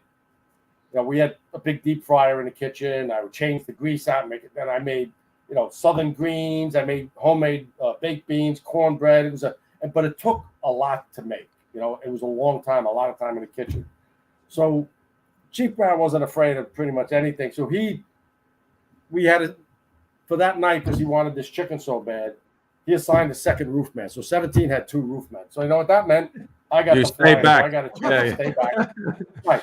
I stayed back for the first part of the night, unless it sounded like something, as the second roof man, and I cooked the meal. He likes that chicken. Lieutenant Callahan, yeah. So I'm making the chicken. Ray Callahan's the boss in the truck. Eddie Brown's the chief. So we got this new lieutenant, very full of himself, big, tall, jet black, slick back hair with the tight rolled up sleeves and the ladder company belt buckle and all that type of deal, swagger. And he's in the firehouse and he's in the engine that night. So I'm cooking. We make the meal. We're in and out, doing that stuff. So now the meal's on the table. Everybody's eating. It's good. Up. So he comes in and he goes, "What the fuck is this shit? It's Sunday night in the firehouse. Bats and balls. What do you get? Fried chicken." Tony Buckrow. Well, he went off on me. And he kept going. So everybody's saying, Chief Brown says, "Lieutenant, you better sit down and eat. Bop. Anyway, he keeps on. And he didn't get the memo, obviously, either. He didn't get the memo and stuff like that. So everybody's trying to make peace with this guy and stuff like that. So finally, Lieutenant Callahan looks over and goes, "Uh-oh," and I just get that. Like I said, I'm a little guy. And I walk over. Uh-oh. I pick up his plate. Kind of way. He hasn't, he's moved his fork a little bit, and he's still ranting and raving at why we're not having spaghetti, meatballs, and sausage. I walk over to the garbage can. I scrape the meal into the garbage. I make him 2 peanut butter and jelly sandwiches. I put it down in front of him, and I leaned over to him. I says, $9, get it up. $9, get it up. So about an hour later, we go out the door for a nice fire. First 2 fire. He's the offerance. I know what you're going to say already. Yep. What am I going to say?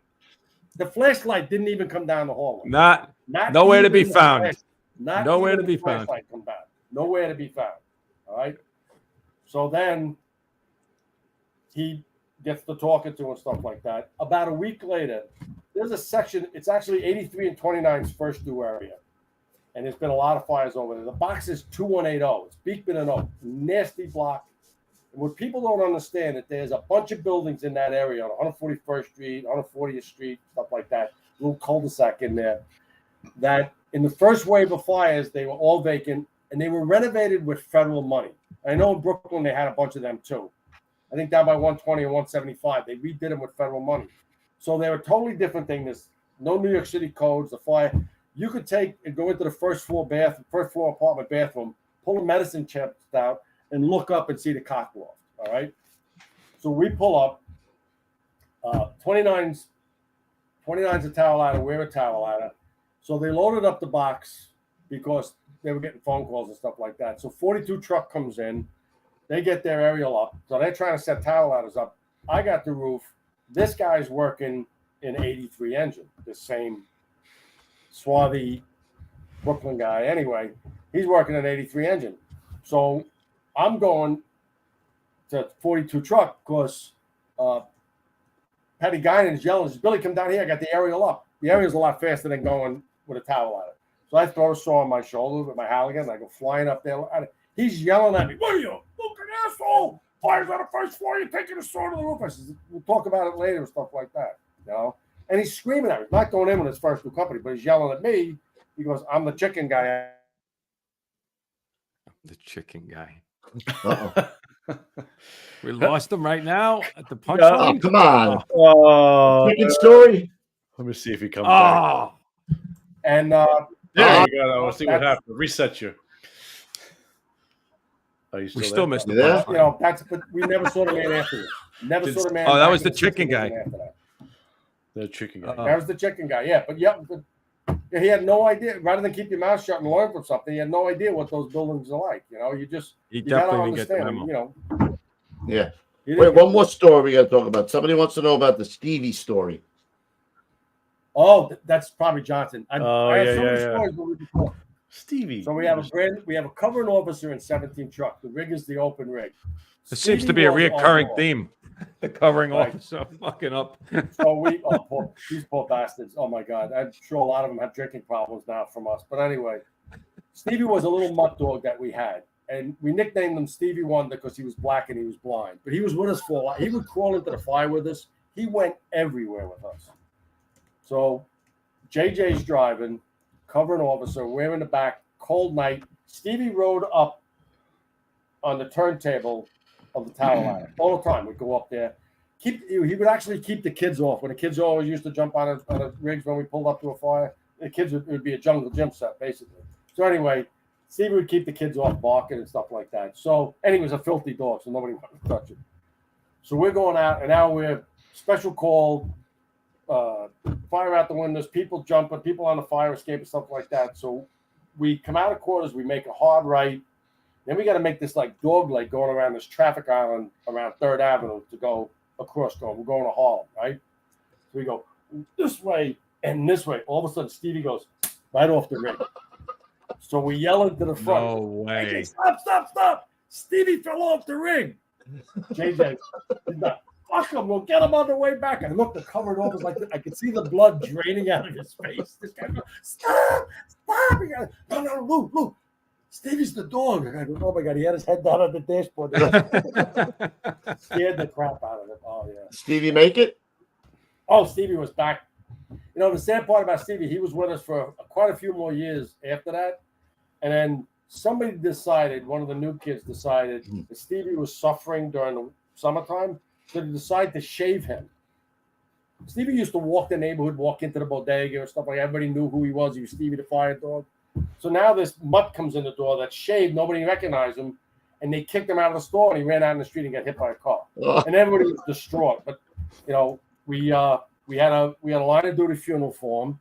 There were all the companies in the 14th battalion.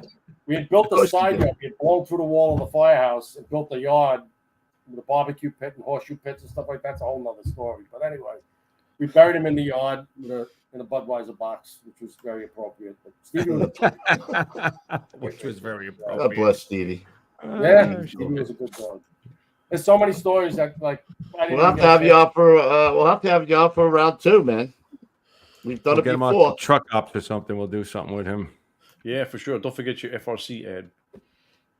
Oh, my FRC ad. Do it. Play Ready? it. Here we Yeah, go. 'cause I got one. Okay, good. The First Responders Center for Excellence is a not-for-profit organization dedicated to protecting the lives and livelihoods of first responders. Their education and research initiatives aim to bring greater awareness and understanding to the challenges to the health, safety, and well-being of firefighters, EMS personnel, and other first responders, too. They are an affiliate of the National Fallen Firefighter Foundation. All right, so my old school health and safety tip tonight is a personal one for me. We always talk about guys who retire, right? You should go get yourself checked out. You don't want to get jammed up and be diagnosed with something and not be able to collect. But we always forget the younger guys. And this only comes up to me because my son, Nick, was diagnosed with skin cancer. So he had to have a whole bunch of things removed. So what I wanted to say was you're never too young to get yourself looked at. So we always talk about the older guys and staying in shape, but this goes your whole career, bro. You run around and smoke. You should be getting yourself checked out, even when you're young and you feel invincible and you feel like you got balls like this, right, Roof? Yeah. I didn't even know that. When did that happen? It's over the past month or so. Oh, shit.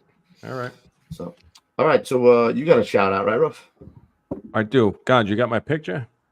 There it is, bro. All right. So this is the new shirt. This is from 99 Apparel. This is Chief D. Bernardo and Jeff Cool sent this to me. So I just wanted to, I think it's only for a couple of weeks. The mission of the Lieutenant Joe DiBernardo Memorial Foundation is to provide fire departments in need with training and personal life safety systems. Our vision is that one day every firefighter will have the training and equipment to safely escape a fire. We believe that firefighters can't save lives if they can't save themselves. Too often, firefighters become trapped unexpectedly due to collapse, flashover, backdraft, all that stuff. So basically, so far, this was set up by the chief, his family, and the foundation has provided over $1 million in grants to fire departments across North America that cannot financially afford bailout systems. They provide systems to over 90 departments in 25 states. So check it out. That's I talked to Jeff Cole today. So that's Joey D basically throwing a rope to Jeff. That was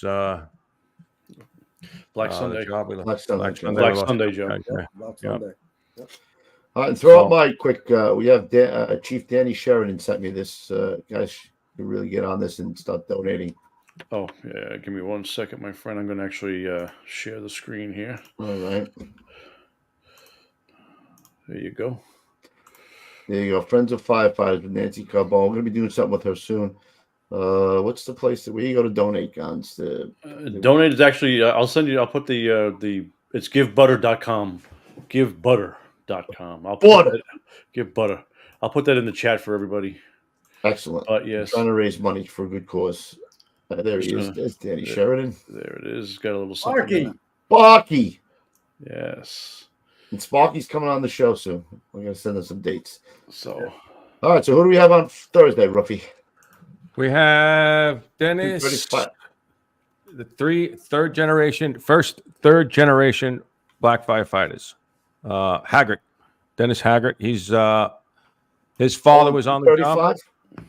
I don't think they were all from 235, but he was from 235. I'm not. He was in a few companies, but I spoke to him today. He's definitely good to go on Thursday, so I'm excited to have him. He's excited. So his son's on the job now. So. Oh, look at that. Very nice. I have a quick little shout out too from Shields Belinsky. Go ahead. Jeff, I'm sorry, his name is, Jeff Skull Miller. He was on the show from Harrisburg. Oh, yeah, we know the Skull. Oh, he retired. No way! He finally did it. That freaking old poop. So give him a little shout out. Blinsky got a little Harrisburg, a little LT shield for him there. So he was hitting me up in the chat here a few minutes ago. Like Skull. Skull was a Skull. So they used to work over there too in Harrisburg. He went out. He's a big hunter too. I know Jeff. All right. Really? I mean, listen. It's about hunting, and that includes everyone. Nobody cares about hockey, and that includes everyone. Sorry. Change that to hunting. All I know is Coop's just not interested in any of my hobbies, but I don't hear any of his hobbies. He's got nothing. What does he do? Work, and some more work, and then I go to work. He carries ATM machines. That's what he carries them. He picks them up. Mr. Lawson, thank you for coming on and sharing your stories. Great job, brother. Great show. Thank you for having me. It was awesome. Thankful for Keith. For sure. Great show. Keith hooked me up with you, so it was he helped out a little bit too. He loves the job. Keith. Never heard of him. Never heard of him. Nope. It sounds similar. It does. Okay. All right, don't hang up yet, Mr. Lawson. We'll hit you in the after show. Yes. Okay. All right, guys. We will see you on Thursday. Until then, stay low and go and roll heavy. You got to say that every night now, guys. I don't. You talk about this kind of rolling heavy? Yeah, that's what we got. Dude, if you say see at the top floor, I'll kill you. We'll see you at the big one, everybody. All right, guys. We're rolling heavy down here in South Florida. We'll talk to you later. That's how you can use that now. All right. We'll define that later on as we go. But have a good night, everyone.